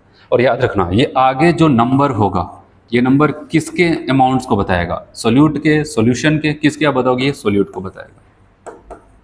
ठीक है, आगे का नंबर किसके लिए बताएगा? सोल्यूट। और सोल्यूट का जैसे कौन सी यूनिट यूज़ करना है, जैसे यहाँ पर V है तो सोल्यूट के लिए मैंने क्या बताया? वॉल्यूम है तो ml यूज़ करना है। सोल्यूशन के लिए V है तो ml यूज़ कर लेना है ऐसे। अगर यहाँ पर बात करते हैं X, तो बताओगे सोल्यूट के लिए क्या? W दिखा तो यहाँ पर ग्राम यूज़ कर लेना। पूरे सोल्यूशन की बात करेंगे तो ग्राम। अच्छा, यहाँ पर आते हैं, ये किसके लिए बताया गया? ये सोल्यूट का है, ये सोल्यूट का है। और सोल्यूट की बात करते हैं तो क्या यूज़ करोगे? ग्राम। और सॉल्यूशन के लिए ml। चलो अब इस लाइन को अगर मैं ओपन करके दिखाऊं, यहाँ पर इसका मीनिंग समझ में आया। अब इसको समझते हैं क्या लिखा गया, क्या लिखा मैंने यहाँ पर। इस लाइन को अगर ओपन करके लिखूंगा तो ऐसे लिखूंगा, कहूँगा X क्या है? सोल्यूट के लिए पहले जानकारी, ये किसका है? सोल्यूट का। और सोल्यूट के लिए कौन सा यूनिट लिखेंगे? ml, क्यों? क्योंकि V लिखा गया, X ml ऑफ सोल्यूट। यहाँ बताएंगे यहाँ पर प्रेजेंट इन अब देखना यहाँ पर सोल्यूशन को बताएंगे नीचे वाला, और यहाँ पर परसेंटेज की बात है। परसेंटेज मतलब पूरा टोटल जो कुछ भी हो कितना 100 है, तो 100 ml क्या हो जाएगा, सोल्यूशन के लिए ml क्यों बोला, क्योंकि ये V के साथ है, ml सोल्यूशन। इस लाइन का मतलब ये हो जाता है, ठीक है। ऐसे अगर इनको लिखेंगे तो यहाँ पर हम क्या बोलने वाले हैं, यहाँ पर देखो मास वास है, हम कहेंगे x ग्राम ऑफ सोल्यूट। ग्राम क्यों बोला, क्योंकि W के साथ है, ठीक है। तो कहेंगे इसका मतलब ये अमाउंट किसका है, सोल्यूट का, इसलिए मैं कहा जो अमाउंट था वो सोल्यूट के साथ लगा दिया गया कि इतना ग्राम सोल्यूट प्रेजेंट है, सोल्यूट प्रेजेंट इन, अब बताओगे क्या 100 क्या लगा ml की ग्राम। अब बताओगे देखो ये नीचे W है और नीचे वाले वैल्यू किसको, सोल्यूशन को, ये W है तो W के लिए यूनिट कौन सा, ग्राम ऑफ सोल्यूशन। चलो इनका बताओ तो जाने, बताओ यहाँ पर क्या होना चाहिए आपके हिसाब से, यहाँ पर क्या बताओगे, अब बताओगे यहाँ पर लिखेंगे x ग्राम क्या ऑफ सोल्यूट। क्यों ग्राम लिखा, क्योंकि देखो ये ऊपर वाला मैंने कहा सोल्यूट के लिए बताता है। अब बताओगे x ग्राम ऑफ सोल्यूट, बताओ यहाँ पर क्या हो जाएगा, प्रेजेंट इन, कितने में प्रेजेंट है वो, x gram solute present in, याद रखना। अब 100 तो लिख दोगे, सॉल्यूशन के 100 क्या ग्राम लिखे कि वॉल्यूम के लिए ml लिखे, वो तो ये देखो ये v लिखा है ना, तो हम क्या यूज़ करेंगे ml, हम कहेंगे 100 ml ऑफ सॉल्यूशन, ठीक है। ये होता है अगर कभी ऐसे कहीं पर भी क्वेश्चंस में आपको ऐसे मिले इतना परसेंट इतना बाई इतना ऐसा कुछ लिखते W by W, W by V, V by V, तो इस लाइन को तुरंत ओपन करके लिखना। ऊपर वाली वैल्यू जो भी है V या फिर W, V है तो वॉल्यूम की बात कर रहा है सोल्यूट का, नीचे भी अगर V दिखा तो पूरे सोल्यूशन के वॉल्यूम की बात कर रहा है। ऐसे W तो मास दोनों की बात कर रहा है, W बाई V तो सोल्यूट के लिए मास बोला जा रहा है और सोल्यूशन के लिए वॉल्यूम बोला जा रहा है, ठीक है। और आगे की किसके हिस्से में जाएगी, अब बताओगे सोल्यूट के। तो ये कंसंट्रेशन के टर्म्स है जो हमें ध्यान देना है, ठीक है। और जैसे ऊपर तो मैंने आपको मास परसेंटेज का तो ये बताया यहाँ पर, ठीक है। अब यहाँ पर वॉल्यूम परसेंटेज, तो वॉल्यूम जिसका पूछा जाए, अगर सोल्यूट का वॉल्यूम पूछता तो आप कैसे लिखते इसको बताओ। अगर कहता है कि वॉल्यूम परसेंटेज ऑफ कंपोनेंट, यहाँ पर सोल्यूट, हम क्या कहते हैं volume of solute upon volume of पूरा सोल्यूशन जिसमें सोल्यूट सॉल्वेंट दोनों है इनटू 100, ठीक है। ऐसे कर देना। चलो एग्जांपल आपकी बुक में बताता है, इसको समझते हैं। चलो अब जैसे कि एक एग्जांपल है उसको मैं ऊपर लिखता हूँ, फिर यहाँ पर इसको हिट करते हैं। चलो अगर आपसे ऐसा लिख देता है कि 10%, ठीक है, आपको ऐसा बाई वॉल्यूम यहाँ पर 10% इथेनॉल सॉल्यूशन इन वाटर, अगर आपको ऐसे कह दे V बाई V सोल्यूशन है, ठीक है। ऐसे तो इस लाइन को कैसे ओपन करेंगे, मैंने कहा ये वैल्यू किसके लिए जाएगा, इथेनॉल। इथेनॉल क्या है, सोल्यूट, और वाटर क्या है, सोल्यूट। हम यहाँ पर ये कहेंगे 10 ml of ethanol present in, किस में, अब बताओगे 100 ml क्या, वाटर, नहीं, क्या बोलोगे, सॉल्यूशन, ठीक है। तो अब अगर आपसे पूछा था वो वाटर का वॉल्यूम क्या होगा, अब बताओगे अगर हाँ वॉल्यूम हमसे पूछोगे किसका, ऑफ वाटर, तो हम कैसे निकालेंगे, पूरे सॉल्यूशन 100 ml का है और सोल्यूट उसमें से 10 ml है, तो बचा हुआ जो कौन होगा वो कौन होगा, आपका वाटर, ठीक है। तो वही आप देखते हैं यहाँ पर जो आपकी बुक में एग्जाम्पल लिखे, for example 10% ethanol solution in water means, इसको हम कैसे एक्सप्लेन कर सकते हैं, 10 ml of ethanol is dissolve in water such that the total volume of solution क्या हो जाएगा 100 ml। तो इससे समझ में आएगा सोल्यूशन का टोटल वॉल्यूम 100 ml होगा। तो solution containing liquid are commonly expressed in this units, ठीक है। बताया गया कि यहाँ पर याद रखना है कि जो सोल्यूशंस होगा वो हमारा किस फॉर्म में होगा, पूरा सोल्यूशन फॉर्म में, मतलब लिक्विड फॉर्म में। तब ज़्यादातर हम इस यूनिट का यूज़ करते हैं जब हमारा फाइनल सोल्यूशन लिक्विड फॉर्म में हो। जैसे कि एग्जाम्पल आप समझो, एग्जाम्पल आपको बताया गया 35% V by V solution of ethylene glycol. अब बताओ इसका लाइन आप बता सकते हो, अभी आगे का मैं आपको पढ़ाऊँ। अगर ऐसा कह देता है कि 35% V by V solution ethylene glycol है, तो इसका मतलब तुरंत वहाँ पर ये याद रखोगे कि आपका 35 ml इथाइलिन ग्लाइकोल जहाँ पर पूरे सोल्यूशन में यूज़ किया जाता है 100 ml ऑफ सोल्यूशंस में। अब यहाँ पर इसके साथ एक लाइन भी हमें सीखने को मिलेगी जो कि आपको कभी थ्योरेटिकल में पूछा जा सकता है, यहाँ से इंपॉर्टेंट है, इसको ध्यान देना हर कोई। For example 35% volume by volume solution of ethylene glycol, जो कि क्या हो जाता है एंटी फ्रीजिंग की तरह यूज़ किया जाता है, antifreeze is used in car for cooling the engines. At these concentrations, the antifreeze lower the freezing points of water to 255.4, मतलब कि आप कह सकते हैं वाटर का जो फ्रीजिंग पॉइंट वैसे तो नॉर्मल 0 डिग्री सी होता है, तो वो क्या हो जाए कि ऐसा ना हो कि कहीं पर आप गए वहाँ पर टेम्परेचर वैसे ही ओवरऑल कम है, ठीक, कार वगैरह में जो वहाँ पर कूलिंग के लिए वाटर डाला जाता है और पता चले पहले से टेम्परेचर काफ़ी ज़्यादा लो रहता है, वहाँ पर माइनस में रहता है और वहाँ पर चले गए पता चलता है पूरा पूरा आइस क्या वाटर जो था वो आइस में कन्वर्ट हो गया, ठीक है। लेकिन वहाँ पर ऐसा ना हो तो इसलिए क्या हो जाता है, वहाँ पर एंटी फ्रीजिंग सब्सटेंस जैसे इथाइलिन ग्लाइकोल का यूज़ कर दिया जाता है। और कितना परसेंट मिक्सचर का होता है ये भी याद कर लेना, क्या पता कभी पूछ ले। 35% वॉल्यूम बाई वॉल्यूम, ठीक है। कहाँ पर यूज़ करते हैं, एंटी फ्रीज में यूज़ किया जाता है, ठीक है। और ये क्या कर जाता है कि वहाँ पर फ्रीजिंग पॉइंट को घटा करके -17.6 डिग्री सी तक पहुँचा देता है। चलो एक और यहाँ पर परसेंटेज के साथ है, वो आपको बताया गया, यहाँ पर ऊपर मैंने एक्सप्लेन किया। अगर मास बाई वॉल्यूम बोला जाए, मास बाई वॉल्यूम, जिसको हम ऐसे लिखते हैं V/W, ये ऊपर किसको बताएगा, किसकी यूनिट लेनी पड़ेगी, हम सोल्यूट का लेंगे और नीचे यहाँ पर क्या हो जाएगा, पूरे सॉल्यूशंस का। तो आप बताओगे यहाँ पर अगर हमें x% ऐसे लिखा, जैसे भी आपको थोड़ी देर पहले बताया x% W/V, तो आप क्या लिखोगे, अब बताओगे x gram solute present in 100 ml of solution. तो चलो देखते हैं, another unit which is commonly used in medicine. कल को बाई चांस यही से पूछ ले, हो सकता है एक फालतू टाइप का क्वेश्चन का पूछने का मन कर रहा है, तो आपसे पूछा जाइए जो मास बाई वॉल्यूम वाला जो यूनिट होता है ये ज़्यादातर कहाँ पर यूज़ किया जाता है। तो याद रखना, आपको यहाँ पर बताया commonly used in medicine and pharmacy is mass by volume percentage का ज़्यादातर यूज वहाँ पर होता है। It is the mass of solute described in 100 ml of solution. Solution का अगर टोटल वॉल्यूम 100 ml है तो वहाँ पर सोल्यूट का कितना मास डिसॉल्व है, तो ये इस वाली यूनिट की बात कर रहे हैं। चलिए अब आगे देखते हैं। यहाँ पर नेक्स्ट जो आपको बताया गया है कंसंट्रेशन का टर्म्स, वो है पार्ट्स पर मिलियन। ये सब एनसीईआरटी में जो लिखा गया बस उतना आपको बताया जा रहा है, ठीक। When a solute is present in traces, कहा गया पार्ट्स पर मिलियन। इसका सिंपल सा मतलब ये हो जाता है कि अगर हमारे पास पूरा जो कंपोनेंट है पूरे सोल्यूशन का, अगर वो 1 मिलियन मतलब 10 लाख हो, उसमें से कोई हमारा पर्टिकुलर जो भी है कंपोनेंट जिसकी बात कर रहे हैं, जिसका पीपीएम में कंसंट्रेशन वो कितना है, उसी की बात करें। जैसे हम परसेंटेज की बात आती है तो हम कहते हैं 100 में कितना है, वैसे जब पीपीएम की बात आएगी तो हम कहेंगे कि 1 मिलियन में, 1 मिलियन मतलब 10 लाख में कितना है, बस इसी का हिसाब बताता है। तब 10 लाख में कहता है, उसको पीपीएम कह देते हैं, ठीक है। तो वही आपको बताया गया parts per million. When a solute is present in traces quantities, it is convenient to expressed concentration of parts per million, जिसको हम शॉर्ट में क्या बोलते हैं भाई, पीपीएम बोल देते हैं, ठीक है। एंड इज डिफाइंड एज, और पीपीएम को अगर हम डिफाइन करेंगे तो कैसे कहते हैं, यहाँ पर याद रखना पार्ट्स पर मिलियन। तो जिसका पीपीएम में कंसंट्रेशन देखना है तब बताओगे number of parts of the components, उस कंपोनेंट के कितने नंबर ऑफ पार्ट्स वहाँ पर प्रेजेंट है वो रखो, upon total number of parts of all the components of the solution.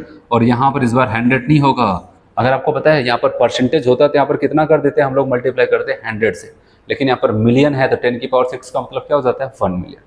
तो यहाँ पर ये हो जाता है कि याद रखना जब पीपीएम की बात आएगी, पीपीएम कंसंट्रेशन, तो आपको याद रखना है कि उसके कितने पार्ट्स हैं जिसका पीपीएम में देखना है, upon total parts of solution 10 की पावर 6 कर देना है। अच्छा, पार्ट्स में आपको नंबर भी दे सकते हैं, कितने नंबर्स हैं, अपॉन टोटल के नंबर इंटू 10 की पावर 6।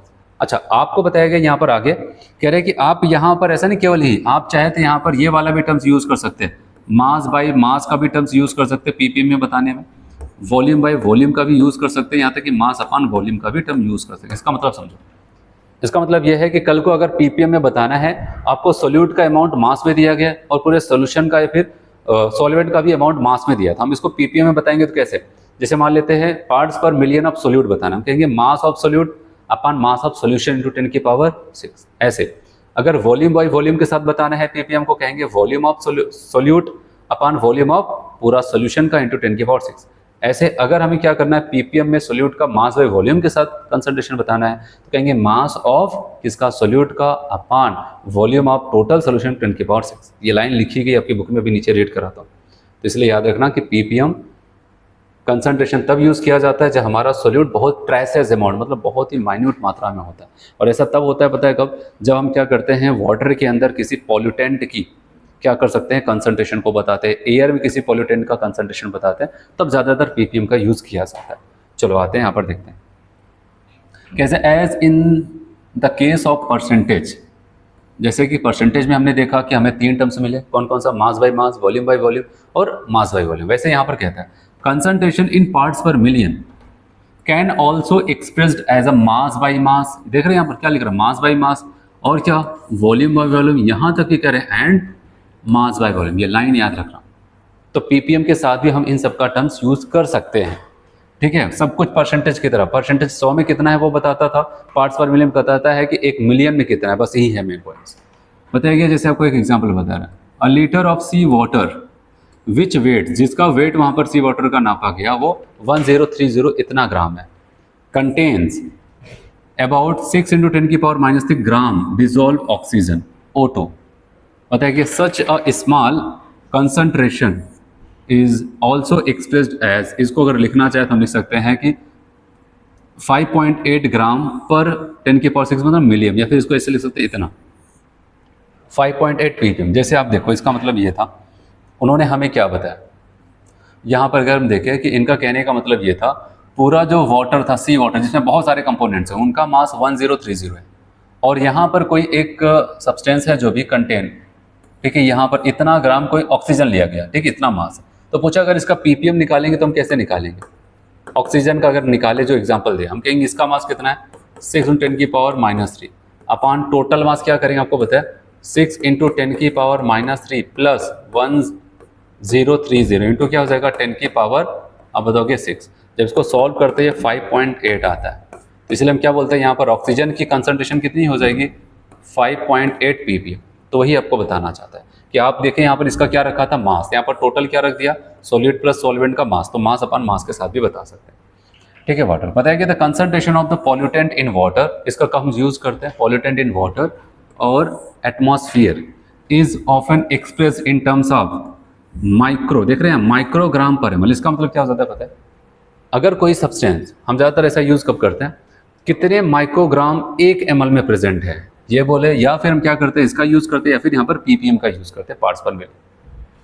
तो पॉल्यूटेंट मतलब अगर कोई भी चीज़ हो जाती है, कोई भी पॉल्यूटेंट है वाटर में फैल गया है, चलो जल्दी से इसका कंसंट्रेशन बताओ, ठीक है, या फिर एयर में कोई गैस वगैरह निकल गई, वहाँ पर लीक कर गया, उसकी कंसंट्रेशन बतानी है, तो हम या तो पीपीएम का यूज करते हैं या फिर माइक्रोग्राम, क्या हो जाता है माइक्रोग्राम पर ml, मतलब कितना माइक्रो, मतलब बहुत माइन्यूट सही होगा पूरे एयर के लिए, पूरा वाटर के रिस्पेक्ट में कितना माइक्रोग्राम 1 ml में प्रेजेंट है, हम इसका यूज कर सकते हैं, या फिर हमारे पास पीपीएम तो है ही, तो ये सब हम इसका यूज करते हैं। चलिए अगला कंसंट्रेशन के जो टर्म्स हम सीखने जा रहे हैं वो है मोल फ्रैक्शन। ये सब कंसंट्रेशन के टर्म्स हैं, और मोल फ्रैक्शंस की अगर हम बात करते हैं तो यहाँ पर याद रखना, जैसे कि मान लेते हैं हमारे पास 2 टर्म्स है, ए है और बी है, ठीक है, ये दोनों मिलकर के सोल्यूशन बनाए, तो आपको पता है ए का भी कुछ मोल होगा वहाँ पर और बी के भी कुछ मोल होंगे। ऐसे जब हमसे मोल फ्रैक्शन पूछा जाता है सॉल्यूशन फेज में, तो हम उसको मेनली एक्स से रिप्रेजेंट करते हैं मोल फ्रैक्शंस को। तो जिस कंपोनेंट का किसी सॉल्यूशन में, सॉल्यूशन का मोल फ्रैक्शन नहीं बताते, सॉल्यूशन में पर्टिकुलर एक एक कंपोनेंट का मोल फ्रैक्शंस बताते हैं। तो जिस कंपोनेंट का मोल फ्रैक्शन आपको पूछा जाए, जैसे अगर कहा जाए कि चलो ए का मोल फ्रैक्शन बताओ, यहाँ पर जिसका नाम लिखा गया मतलब उसी का मोल फ्रैक्शन है, अगर ऐसा पूछा जा रहा है तो हम क्या करेंगे, यहाँ पर कहेंगे कि ए का मोल, जिसका मोल फ्रैक्शन पूछा जाए उसके मोल अपान टोटल मोल Na + Nb, तो ऐसा हो जाता है समझ में, जिसका पूछा जाए उसके मोल अपान टोटल। ऐसे अगर पूछा जाए भाई ये काम करो बी का बताओ, तो हम कहेंगे कोई बात नहीं, तो बी के मोल अपान टोटल मोल Na + Nb, समझ में। तो ऐसा है, तो मोल फ्रैक्शन भी एक कंसंट्रेशन का ही टर्म्स है। मैंने कहा सब अपने हिसाब से बताते हैं कि सोल्यूशन कितना गाढ़ा है, कितना कंसंट्रेट है, सबके तरीके अलग होते हैं, ठीक है। कोई मास परसेंटेज के हिसाब से बता रहा है कि कितने वॉल्यूम में कितना ग्राम है, कितने वॉल्यूम में कितना वॉल्यूम, कितने मास में कितना मास है, ये सारी चीज़ें होता है। कोई यहाँ पर बता रहा है कि पूरा 1 मिलियन में कितना होता है, कोई बताने जा रहा है कि टोटल मोल, और वहाँ पर उनका मोल तो कह रहे हैं कि कितना मोल है उनका अपान टोटल मोल, कितना मोल है उसका जिसका आप देखना चाहते हैं अपान टोटल मोल, तो ऐसे उसका मोल फ्रैक्शंस निकाल सकते हैं। तो ये बताया कि मोल फ्रैक्शन ऑफ अ कंपोनेंट्स, कह रहे number of moles of the components upon total number of moles of all components, ठीक है। ऑल कंपोनेंट्स मतलब अगर केवल 2 ही हैं ए और बी, तो यहाँ पर हम क्या करेंगे ए + बी का मोल, अगर 4-5 होते हैं ए बी सी डी ऐसे होते हैं, ए के मोल + बी के मोल + सी के मोल, ऐसे जहाँ पर नीचे टोटल वाले भी, और यहाँ पर ऊपर जिसका पूछा जाए बस उसी का रखना है। चलिए अब जैसे यहाँ पर हमें बताया जाए कि मान लेते हैं कि for example the binary solution the number of moles of A and B are Na and Nb respectively the mole fraction of A, तो ए के mole upon total mole for a solutions containing i number of compound, मतलब बहुत सारे हैं 2 4 6 10 इतना भी होगा, तो आपको बस ये एक फॉर्मूला, जिसका पूछा जाए उसके मोल अपान वन, पहले वाला, दूसरा, तीसरा, चौथा, पांचवा, जितने भी हैं सबके क्या कर देना, ठीक है, कंपोनेंट्स का मोल लिख करके डिवाइड कर देना बस। It can be shown that in a given solution sum of all the mole fractions are unity. और एक चीज़ ये भी हमेशा याद रखना, जितने भी कंपोनेंट्स हैं, जैसे अभी ऊपर मैंने आपको बताया एक्स ए था और एक्स बी, जितने भी कंपोनेंट्स हैं उनका सम करेंगे ऑलवेज कितना हो जाएगा, वन। अगर 3 कंपोनेंट्स होते तो हम कहते हैं x A plus x B plus x C, तो इनका भी सम क्या हो जाता है, तो मोल फ्रैक्शन का सम जितने भी कंपोनेंट्स ऑलवेज 1 होता है। वही आपको बताएगा यहाँ पर जितने भी कंपोनेंट्स हैं 1 2 3 डॉट डॉट आई तक लेके गया है, तो वहाँ पर क्या हो जाएगा, 1 होगा, ठीक है। और बताइए मोल फ्रैक्शन कब ज़्यादा यूजफुल होता है, ये भी तो है, पढ़ तो रहे, कहीं पर काम लगेगा कि नहीं। कह रहे mole fraction unit is very useful in relating some physical properties. कुछ फिजिकल प्रॉपर्टीज़ सोल्यूशन जब चैप्टर आगे पढ़ेंगे तो वहाँ पर कुछ फिजिकल प्रॉपर्टीज़ हमें मिलेंगी, उनको समझाने के लिए, बताने के लिए मोल फ्रैक्शन का यूज़ होता है। जैसे कि आपको बताया गया वेपर प्रेशर का कॉन्सेप्ट पढ़ेंगे तो वहाँ पर कहीं ना कहीं मोल फ्रैक्शन आपको मिलेगा, जैसे रिलेटिव लिवरिंग वेपर प्रेशर, आपको वहाँ पर मोल फ्रैक्शन ऑफ सॉल्यूट के डायरेक्ट वहाँ पर इक्वल मिलेगा, राउट्स बताते आगे देखेंगे। तो वेपर प्रेशर जैसी क्वांटिटी को समझाने के लिए मोल फ्रैक्शन जैसी कंसंट्रेशन का टर्म यूज होगा with the concentration of the solution and quite useful in describing the calculation involving the gaseous mixture. और गैसियस मिक्सचर को भी समझाने में इसका यूज होगा, जैसे अभी मैं आपको पढ़ाऊंगा हेनरीज लॉ, तो वहां पर भी आपको मोल फ्रैक्शन का टर्म्स मिलेगा। चलो ऐसे एक यहाँ पर क्वेश्चंस दे दिया गया है, तो क्वेश्चंस देखते हैं क्या है और आप इसको कैसे करेंगे। पहले क्वेश्चन को देखो, सॉल्यूशन पे नहीं। Calculate the mole fraction of ethylene glycol C2H6O2 in a solution containing 20% of C2H6O2 by weight या फिर बाई मास। तो आपको यहाँ पर एक बात बताया था, इसका मतलब क्या हो जाए बताओगे, 20 बाई मास लिखना, 20 ग्राम ऑफ C2H6O2 आप कहेंगे प्रेजेंट इन कितने में, परसेंटेज है तो 100 ग्राम, सॉल्वेंट सोल्यूशन क्या लिखोगे, सॉल्यूशन। ये इसका मतलब हो जाता है। तो इसका मतलब बताओ हमने यहाँ पर क्या देख लिया, अगर सोल्यूट को मैं ऐसे लिख देता हूँ W है, उसका मास आपको यहाँ पर 20 ग्राम, पूरे सोल्यूशन का 100 ग्राम। तो बताओ यहाँ पर अगर आपसे पूछा जाए, अगर ये सॉल्वेंट 20 सॉल्वेंट को बता रहे थे, ये कितना आ जाएगा, 80 ग्राम। मतलब सोल्यूट का मास 20 ग्राम और सॉल्वेंट का मास 20 ग्राम। अच्छा, अगर आपसे पूछा जाए, यहाँ पर कहा गया है कि किसका मोल फ्रैक्शन बताना है, मोल फ्रैक्शन इथाइलिन ग्लाइकोल। तो बताओ इथाइलिन ग्लाइकोल जो कि 20% है, हम क्या करेंगे, सबसे पहले मास की मदद से उसका क्या निकालेंगे, मोल। और मोल कैसे निकालेंगे, आपको पता है उसका मास दिया है, और मास अपॉन मॉलिक्यूलर वेट। इसका मॉलिक्यूलर वेट जब निकालोगे तो 62 आ जाता है। कितना आ जाता है, 62। और जब आप इसको सॉल्व करते हैं इसकी वैल्यू 0.322 आ जाती है। अच्छा, इसका मोल तो आ गया। अब बी मतलब जो हमारा वाटर है, ठीक है, वाटर जब यहाँ पर ये इतना है तो दूसरा वाटर है, तो उसका मास कितना है, 18। और वाटर का मॉलिक्यूलर वेट कितना हो जाता है, यहाँ पर 18, ये 80 था, 18। अब बताओ यहाँ पर 4.44 इतना आ जाता है। अब बताओ आपको क्या करना था, ए का मोल फ्रैक्शन बताना था। ए के मोल कितने, 0.322 अपॉन टोटल मोल, मतलब इन दोनों के मोल 0.322 प्लस 4.4444, बस इसी को लिख देना था, सॉल्व कर दे, आपका आ जाता है वहाँ पर, ठीक है। तो यही काम करना था वहाँ पर, कैलकुलेशन तो आपको करना है वहाँ पर, बस आपको ये देखना था कि आपको यहाँ पर उसने 20% बाई मास बोल दिया, बस आगे निकल लिया था। हमको तुरंत ये लाइन ओपन करके लिखनी है कि 20 ग्राम प्रेजेंट है 100 ग्राम ऑफ सोल्यूशन, तो सॉल्वेंट का मास 80 ग्राम आ जाएगा, 100 माइनस 20 कर देते हैं। तो ऐसे करके इसको लगा सकते हैं, आपको यहाँ पर पूरा सॉल्व करके बताया गया है। आपका यहाँ पर जो ग्लाइकोल का जो यहाँ पर मोल फ्रैक्शन आया है, आप देखें उसके मोल अपॉन ग्लाइकोल का प्लस वाटर का मोल रख करके यहाँ पर सॉल्व करेंगे, तो सॉल्व किया जो उन्होंने बताया कि 0.068।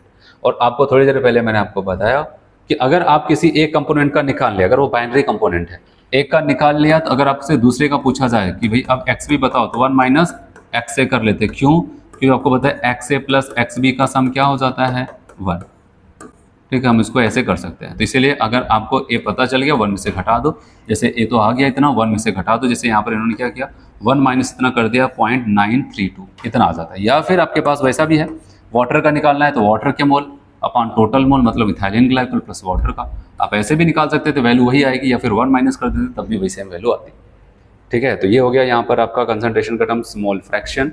अब आते हैं अगला कंसंट्रेशन का टर्म्स है, नाम है इसका मोलैरिटी। और मोलैरिटी को पहले मैं यहाँ पर आपको समझाऊंगा, फिर उसके बाद आते हैं कि क्या होता है। देखो अगर मोलैरिटी को हमें समझना है तो हम यहाँ पर एक सॉल्यूशन लेते हैं। इसका डेफिनेशन अगर देखना है, एक हम सॉल्यूशन लेते हैं। ये जो हमारा सॉल्यूशन है 1 लीटर सॉल्यूशन, कितना है 1 लीटर सॉल्यूशन रहेगा, 1 लीटर का सॉल्यूशन। और इसमें क्या हो जाता है कि सोल्यूट तो डिजोल्व भी होगा, ठीक है। ऐसे यहाँ पे इसको हम ऐसे दिखा सकते हैं, number of moles of solute. चलो इसके डेफिनेशन की बात करते हैं, फिर इसको समझते हैं।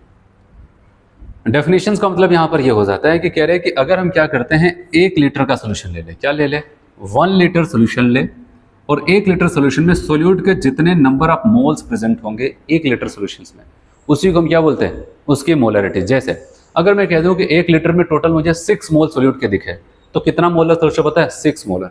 अगर 1 लीटर में केवल सोल्यूट के 2 मोल दिखे तो 2 मोलर सोल्यूशन। अगर 1 लीटर में हमें 0.1 मोल दिखा सोल्यूट का तो 0.1 मोलर सोल्यूशन। ऐसे अगर कहीं पर अगर आपको ऐसा लिख दिया जाए आज के बाद, कहा जाए 3 मोलर सोल्यूशन, इसका मतलब क्या बताओगे, बताओ। इसकी लाइन को अगर ओपन करेंगे तो कैसे कहेंगे कि अगर ये 3 मोलर लिखा गया, इसका मतलब ये होगा कि 1 लीटर सोल्यूशन में सोल्यूट के कितने मोल होंगे, 3, तभी तो 3 मोलर हो गया। तो जितना आगे नंबर लिखा है इसका मतलब कि 1 लीटर में उतने सोल्यूट के मोल हैं। इसलिए डेफिनेशन था 1 लीटर सोल्यूशन में सोल्यूट के कितने नंबर ऑफ मोल्स हैं वही उसकी मोलैरिटी होती है, ठीक है। तो अब यहाँ पर आते देखते हैं आपकी बुक में क्या लिखते हैं एनसीईआरटी में, molarity. Molarity is defined as a number of moles, किसका मोल भाई, सोल्यूट का, डिजोल्व इन 1 लीटर, क्या 1 लीटर क्या सोल्यूशन। आपको बताया 1 लीटर की यहाँ पर इन्होंने लिखा है 1 डेसीमीटर क्यूब, ठीक है, 1 क्यूबिक डेसीमीटर, मतलब आपको बताया है कि 1 लीटर बराबर क्या हो जाता है 1 डेसीमीटर क्यूब। आप ये भी लिख सकते हैं, ठीक, इसलिए वहाँ पर ब्रैकेट में लिखा कि अगर कहीं पर 1 लीटर ना लिखे 1 क्यूबिक डेसीमीटर, जिसको हम वैसे शॉर्ट में डेसीमीटर क्यूब कहते हैं, तो ये भी आप बोल सकते हैं। चलो अब इसका फॉर्मूला यहाँ पर आ जाएगा आपका, यहाँ पर मोलैरिटी बराबर mole of solute upon volume of solution in litre. Solute के कितने मोल है वो यहाँ पर ऊपर रखना, और वॉल्यूम ऑफ सोल्यूशन क्या करना, नीचे। जैसे कि मैंने आपको बताया अगर 1 लीटर होता तो यहाँ पर वैल्यू 1 आ जाती, अब जितना मोल है वही क्या हो जाएगा, मोलैरिटी, यही तो बताया। जैसे कि एग्जाम्पल के तौर पे आपको बताया, अगर कहीं पर आपको ऐसा मिल जाए 0.25 मोल पर लीटर, इसका मतलब अगर सोल्यूशन का 1 लीटर लेंगे तो सोल्यूट के कितने मोल हैं, 0.25 आ जाएगा। इसको हम शॉर्ट में ऐसे लिख सकते हैं, क्योंकि अगर इसकी यूनिट लिखेंगे तो आपको बताया है कि सोल्यूट किस में, मोल में, तो आप बताओ कि इसकी यूनिट क्या आ जाएगी, मोल, और यहाँ पर वॉल्यूम किस में है, आप बताओगे लीटर, तो इसकी यूनिट मोल पर लीटर बोल सकते हैं, या फिर इसी को शॉर्ट में हम 0.25 मोलैरिटी कह सकते हैं। Solution of NaOH means that, अगर ऐसा आपको लिखता है 0.25 मोलर NaOH सोल्यूशन, इसका मतलब क्या समझो, बताओ, ओपन करो, जैसे भी आपको बताया, तो इसका मतलब बताओगे कि यहाँ पर 0.25 mole of NaOH has been dissolve in कितना लीटर, 1 लीटर या फिर 1 डेसीमीटर क्यूब ऑफ सोल्यूशन। ये कंसंट्रेशन को बताने का तरीका है इनका मोलैरिटी के टर्म्स में, जो कि आगे बहुत ज़्यादा यूज होता है, तो उसको देख लिया। चलो एक क्वेश्चन देखते हैं यहाँ पर,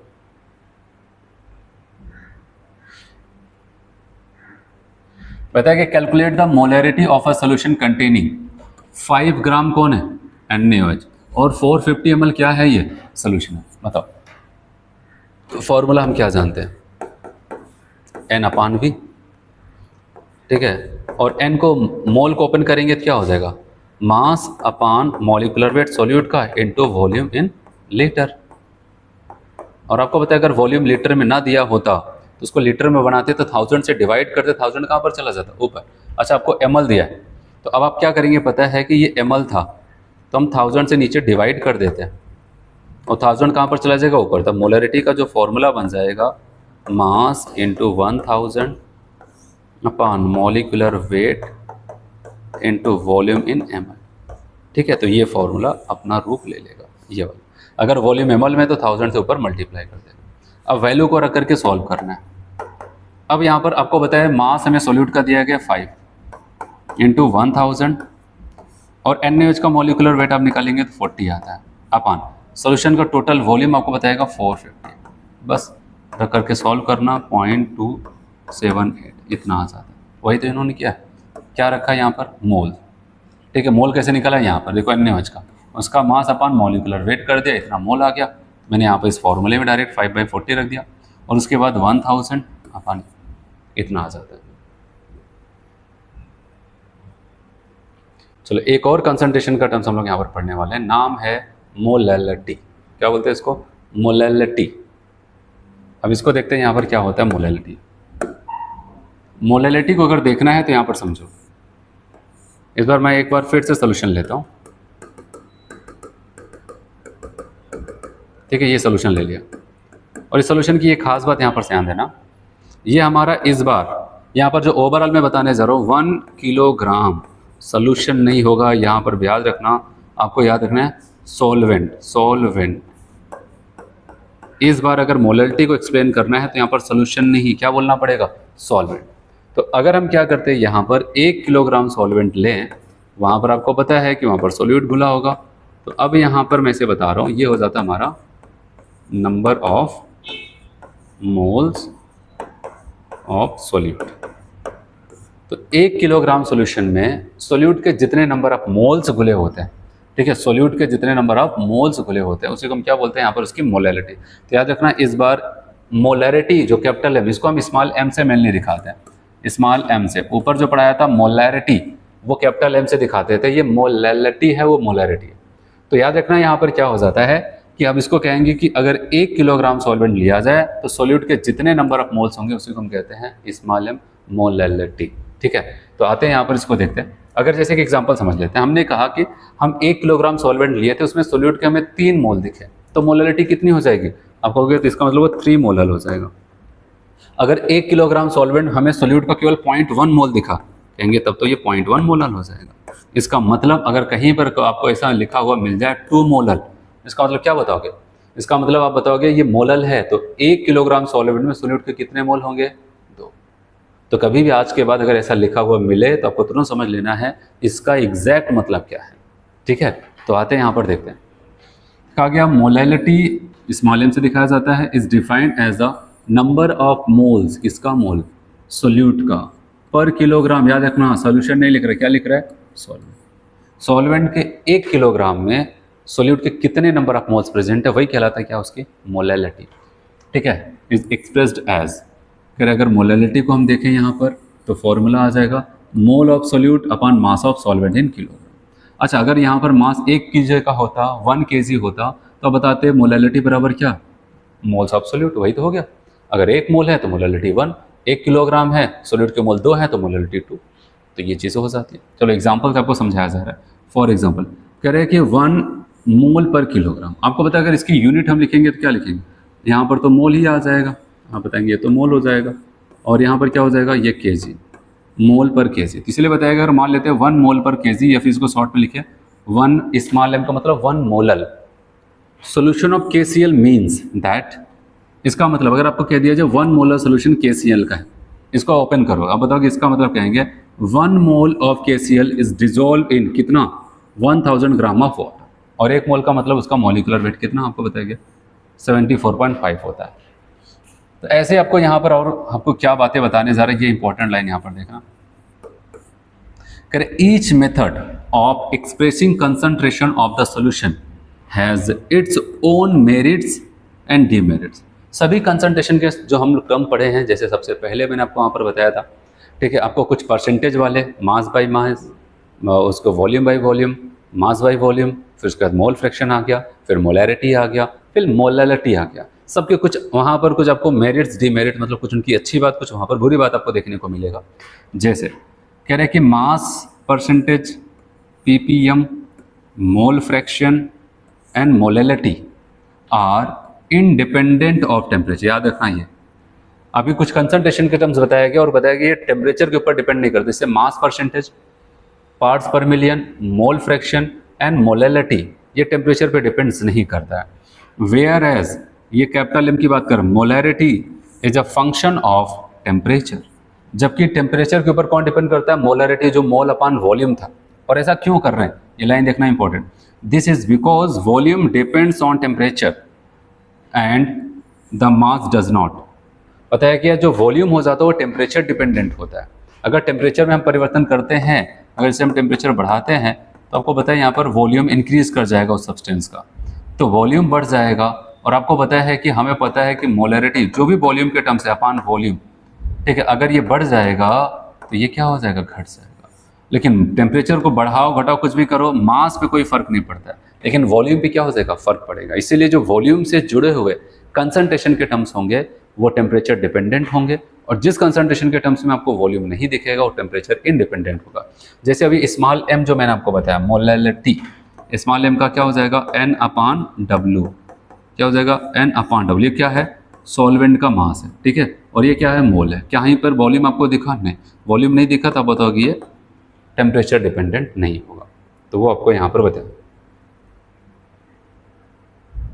ठीक है, इसको हम लोग और डिटेल में पढ़ते हैं, जो आपको नोट्स में यहाँ पर प्रोवाइड करता हूँ, जो ऑफलाइन क्लासेस में पढ़ाया जाता है, तो वहाँ पर इसको और भी अच्छे से वहाँ पर सारी चीज़ें आपको बताई जाती है।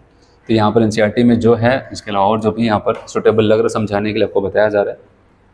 Calculate molality of 2.5 gram of ethanoic acid, देख रहे हो यहाँ पर इसका मास दिया है, और 75 ग्राम ऑफ बेंजीन। तो इसका हमसे पूछा गया मोलैलिटी। आप फॉर्मूला अगर मोलैलिटी का लिखेंगे तो आप कहेंगे मास, पहले तो आप ये लिखेंगे मोल अपान मास ऑफ सॉल्वेंट। तो मोल ये किसका है सोल्यूट का, ये किसका है सॉल्वेंट का, हम कहेंगे मास अपान मॉलिक्यूलर वेट सोल्यूट का इनटू मास ऑफ किसका, अब बताओगे सॉल्वेंट का। और सॉल्वेंट का मास अगर ग्राम में होगा याद रखना, तो हम उसको क्या करते हैं किलोग्राम में बदलने के लिए 1000 से डिवाइड करें, जो ऊपर चला जाएगा। बस यही रख के सॉल्व करना है। अब इसका मास अगर देखा जाए सोल्यूट का मास है 2.5 है इंटू 1000 अपान पूरे सोल्यूशन। अगर यहाँ पर बात करते हैं सोल्यूट का जो मॉलिक्यूलर वेट इथेनोइक एसिड है इसका 60 होता है, और यहाँ पर मास ऑफ सॉल्वेंट आपको बताया गया 75। बस यही रख करके आपको सॉल्व करना है, ठीक है। फॉर्मूला अगर आपको पता है बस वैल्यू रख करके सॉल्व करो। आपके यहाँ पर जो वैल्यू आएगी जो 0.5555 समथिंग आता है, इसको 556 ऐसे लिख दिया जाता है। तो ये चीज़ें यहाँ पर आपको बताएगी, ठीक है। तो याद रखना है यहाँ पर हम वो आपको यहाँ पर सॉल्व करके बताया, मैंने आपको फॉर्मूला बताया, रख करके सॉल्व करो। चलो यहाँ पर इंडेक्स का क्वेश्चन है, इसको हम लोग समझते हैं।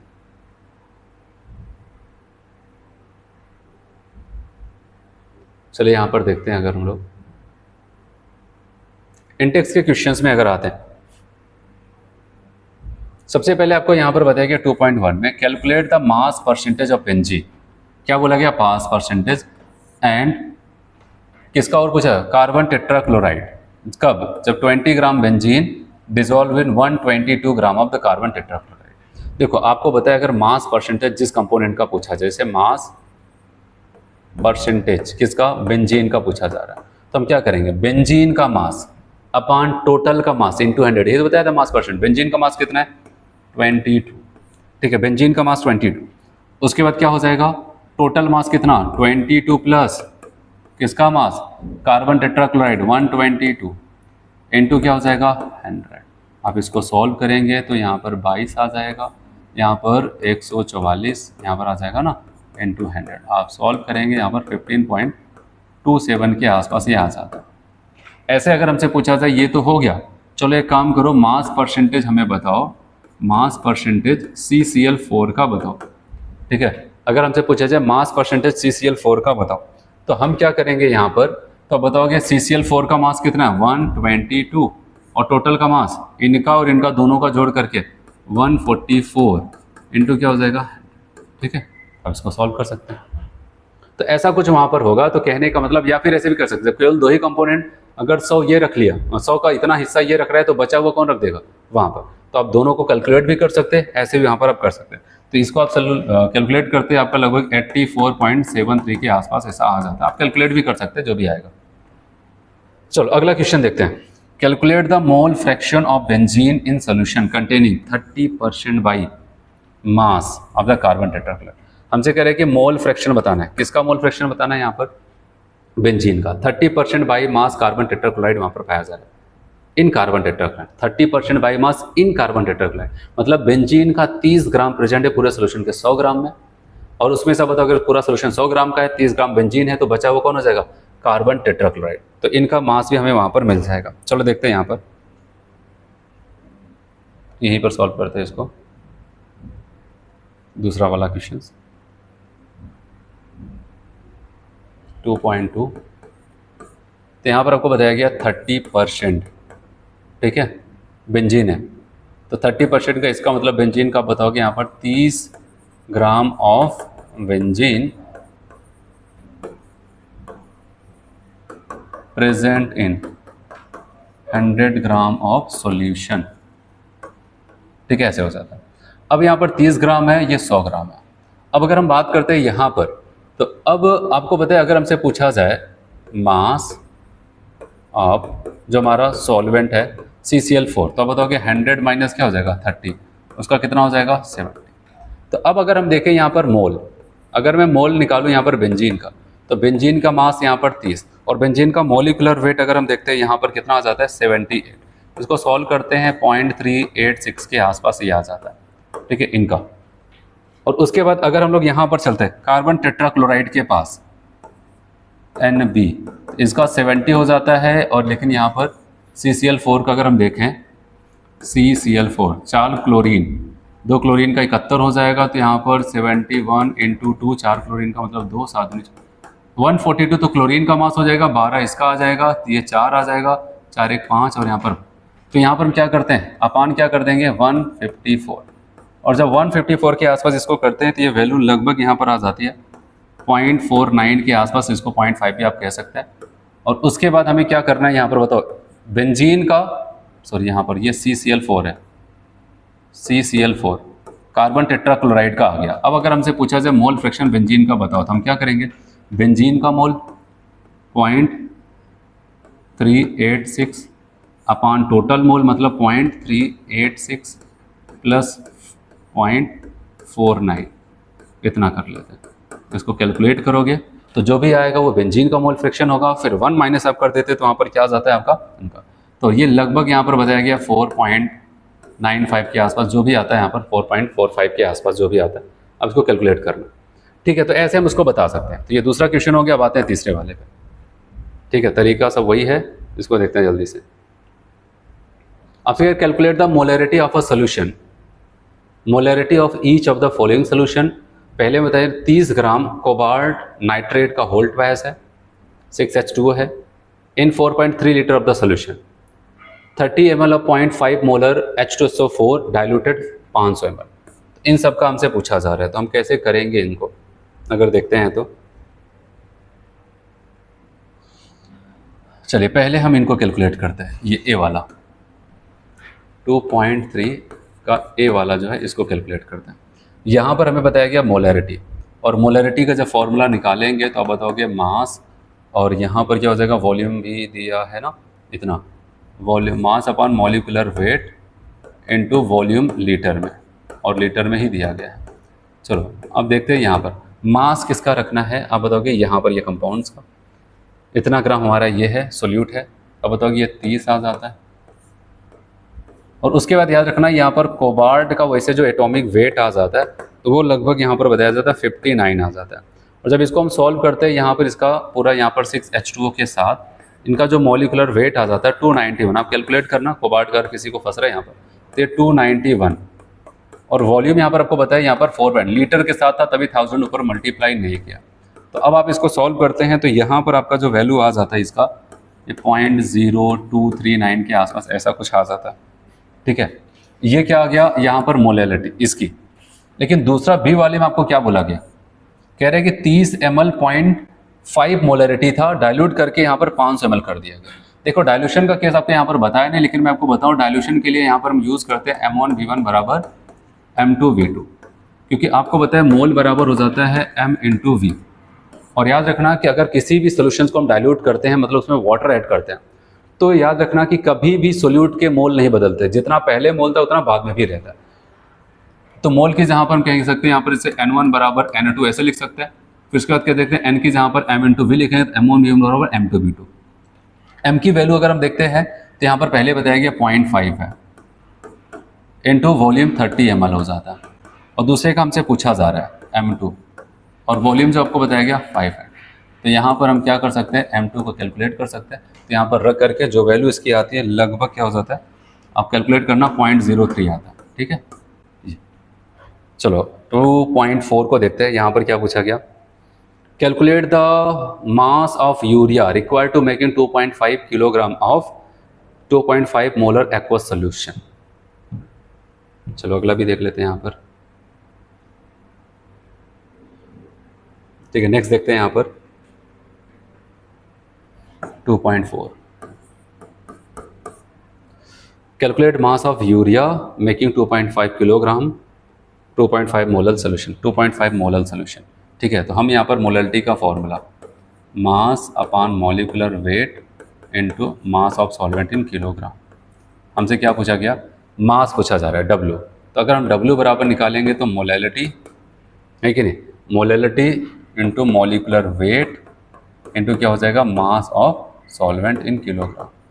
चलो मोलैलिटी की अगर बात करते हैं तो इसमें मोलैलिटी बताया गया 0.25, और यहाँ पर कौन है, यूरिया। यूरिया का मॉलिक्यूलर वेट आपको पता है 60 हो जाता है, यहाँ पर 60 इनटू अगर हम बात करते हैं कि मास इन किलोग्राम 2.5 आ जाता है। तो आप इसको सॉल्व करेंगे, ये लगभग आपका यहाँ पर 37.4 इतने ग्राम के आसपास ऐसा कुछ आ जाता है, 37.45 के आसपास आता है। चलो नेक्स्ट देखते हैं यहाँ पर।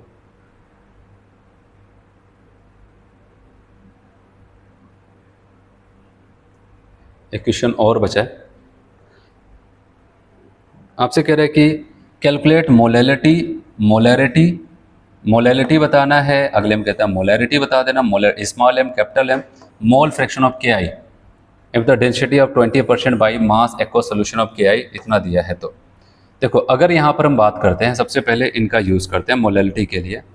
यहाँ पर अगर A वाले को कैलकुलेट करते हैं स्मॉल m, तो पहले इस 20% को हम लाइन को ओपन करते हैं, 20% बाई मास। इसका मतलब हम यहाँ पर ऐसे कह सकते हैं 20 ग्राम ऑफ, कौन है यहाँ पर सब्सटेंस हमारा, मोलैलिटी इतना aqueous KI, 20 gram of KI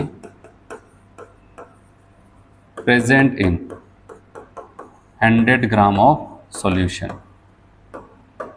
ठीक है, तो अब यहाँ पर अगर मोलैलिटी को निकालें तो याद रखना है इसका यहाँ पर 20 और KI का मॉलिक्यूलर वेट आप वहाँ पर निकाल सकते हैं। K का हो जाता है एटॉमिक वेट 39, और जब I का लिखते हैं 127, 39 लग देते हैं तो यहाँ पर ये हो जाता है 166। और उसके बाद क्या हो जाता है यहाँ पर बताओ, सॉल्वेंट का जो मास आएगा, क्योंकि मोलैलिटी 100 ग्राम है ना, 100 में से 20 घटा देंगे 80 और ऊपर 1000 लगाना पड़ेगा, इतना कर देते हैं। इतना करके जो भी आंसर आएगा उसको हम यहाँ पर टिक करते हैं इनके लिए। ठीक है, जो आएगा। और उसके बाद यहाँ पर अगर मोलैरिटी की बात कर रहा है तो मैं आपको एक रिलेशन बताता हूँ यहाँ पर मोलैरिटी के और यहाँ पर मोलैलिटी के बीच में। हम मोलैलिटी स्मॉल m निकाल चुके होंगे यहाँ पर, फिर हम बात करते हैं मोलैलिटी की कैपिटल M की। तो यहाँ पर इनके बीच में एक रिलेशन चलता है, वो आप यहाँ पर याद कर सकते हैं। स्मॉल m बराबर आप यहाँ पर याद कर सकते हैं ऐसे 1000 into capital M upon 1000 into D minus फिर से capital M into molecular weight किसका, सोल्यूट का, मॉलिक्यूलर वेट ऑफ सोल्यूट। ठीक है, ये फॉर्मूला रख करके डेंसिटी आपको दिया है, देख रहे हैं यहाँ पर मोलैलिटी आप निकाल लेंगे, फिर डेंसिटी दिया है तो आप कैपिटल M निकाल सकते हैं। और मोल फ्रैक्शन की अगर बात करते हैं KI की, तो आपको पता है कि यहाँ पर क्या हो जाता है, सोल्यूट का मास प्रेजेंट है 20 और सॉलिड मास 80 प्रेजेंट है, तो वहाँ पर हम उनके मोल निकाल करके उसको हम वहाँ पर कर सकते हैं। ठीक है, तो क्वेश्चन से थोड़ा सा कैलकुलेटिव जो भी है आप उसको करना। तो आज के लेक्चर्स में यहाँ पर NCERT जो हम लोग पढ़ रहे थे, इसमें हम लोग क्या किए कि सॉल्यूशंस क्या हो जाता है उसके डेफिनेशंस वो पढ़ लिए। उसके बाद यहाँ पर टाइप ऑफ सॉल्यूशंस पढ़े थे, जिसमें लिखा था गैसियस सोल्यूशन हो सकता है, लिक्विड सोल्यूशन हो सकता है, वहाँ पर आपका सॉलिड सोल्यूशन हो सकता है। फिर उसके बाद कंसंट्रेशन का टर्म्स आया था, तो जितने भी कंसंट्रेशन के टर्म्स थे वो कंप्लीट कर चुके थे। अब जो अगला लेक्चर होगा यहाँ पर जो हेडिंग बची है यहाँ पर नेक्स्ट जो आएगा वो आएगा सॉल्युबिलिटी का, तो उसको हम अगले टाइम पे करते हैं, आज इतना करते हैं।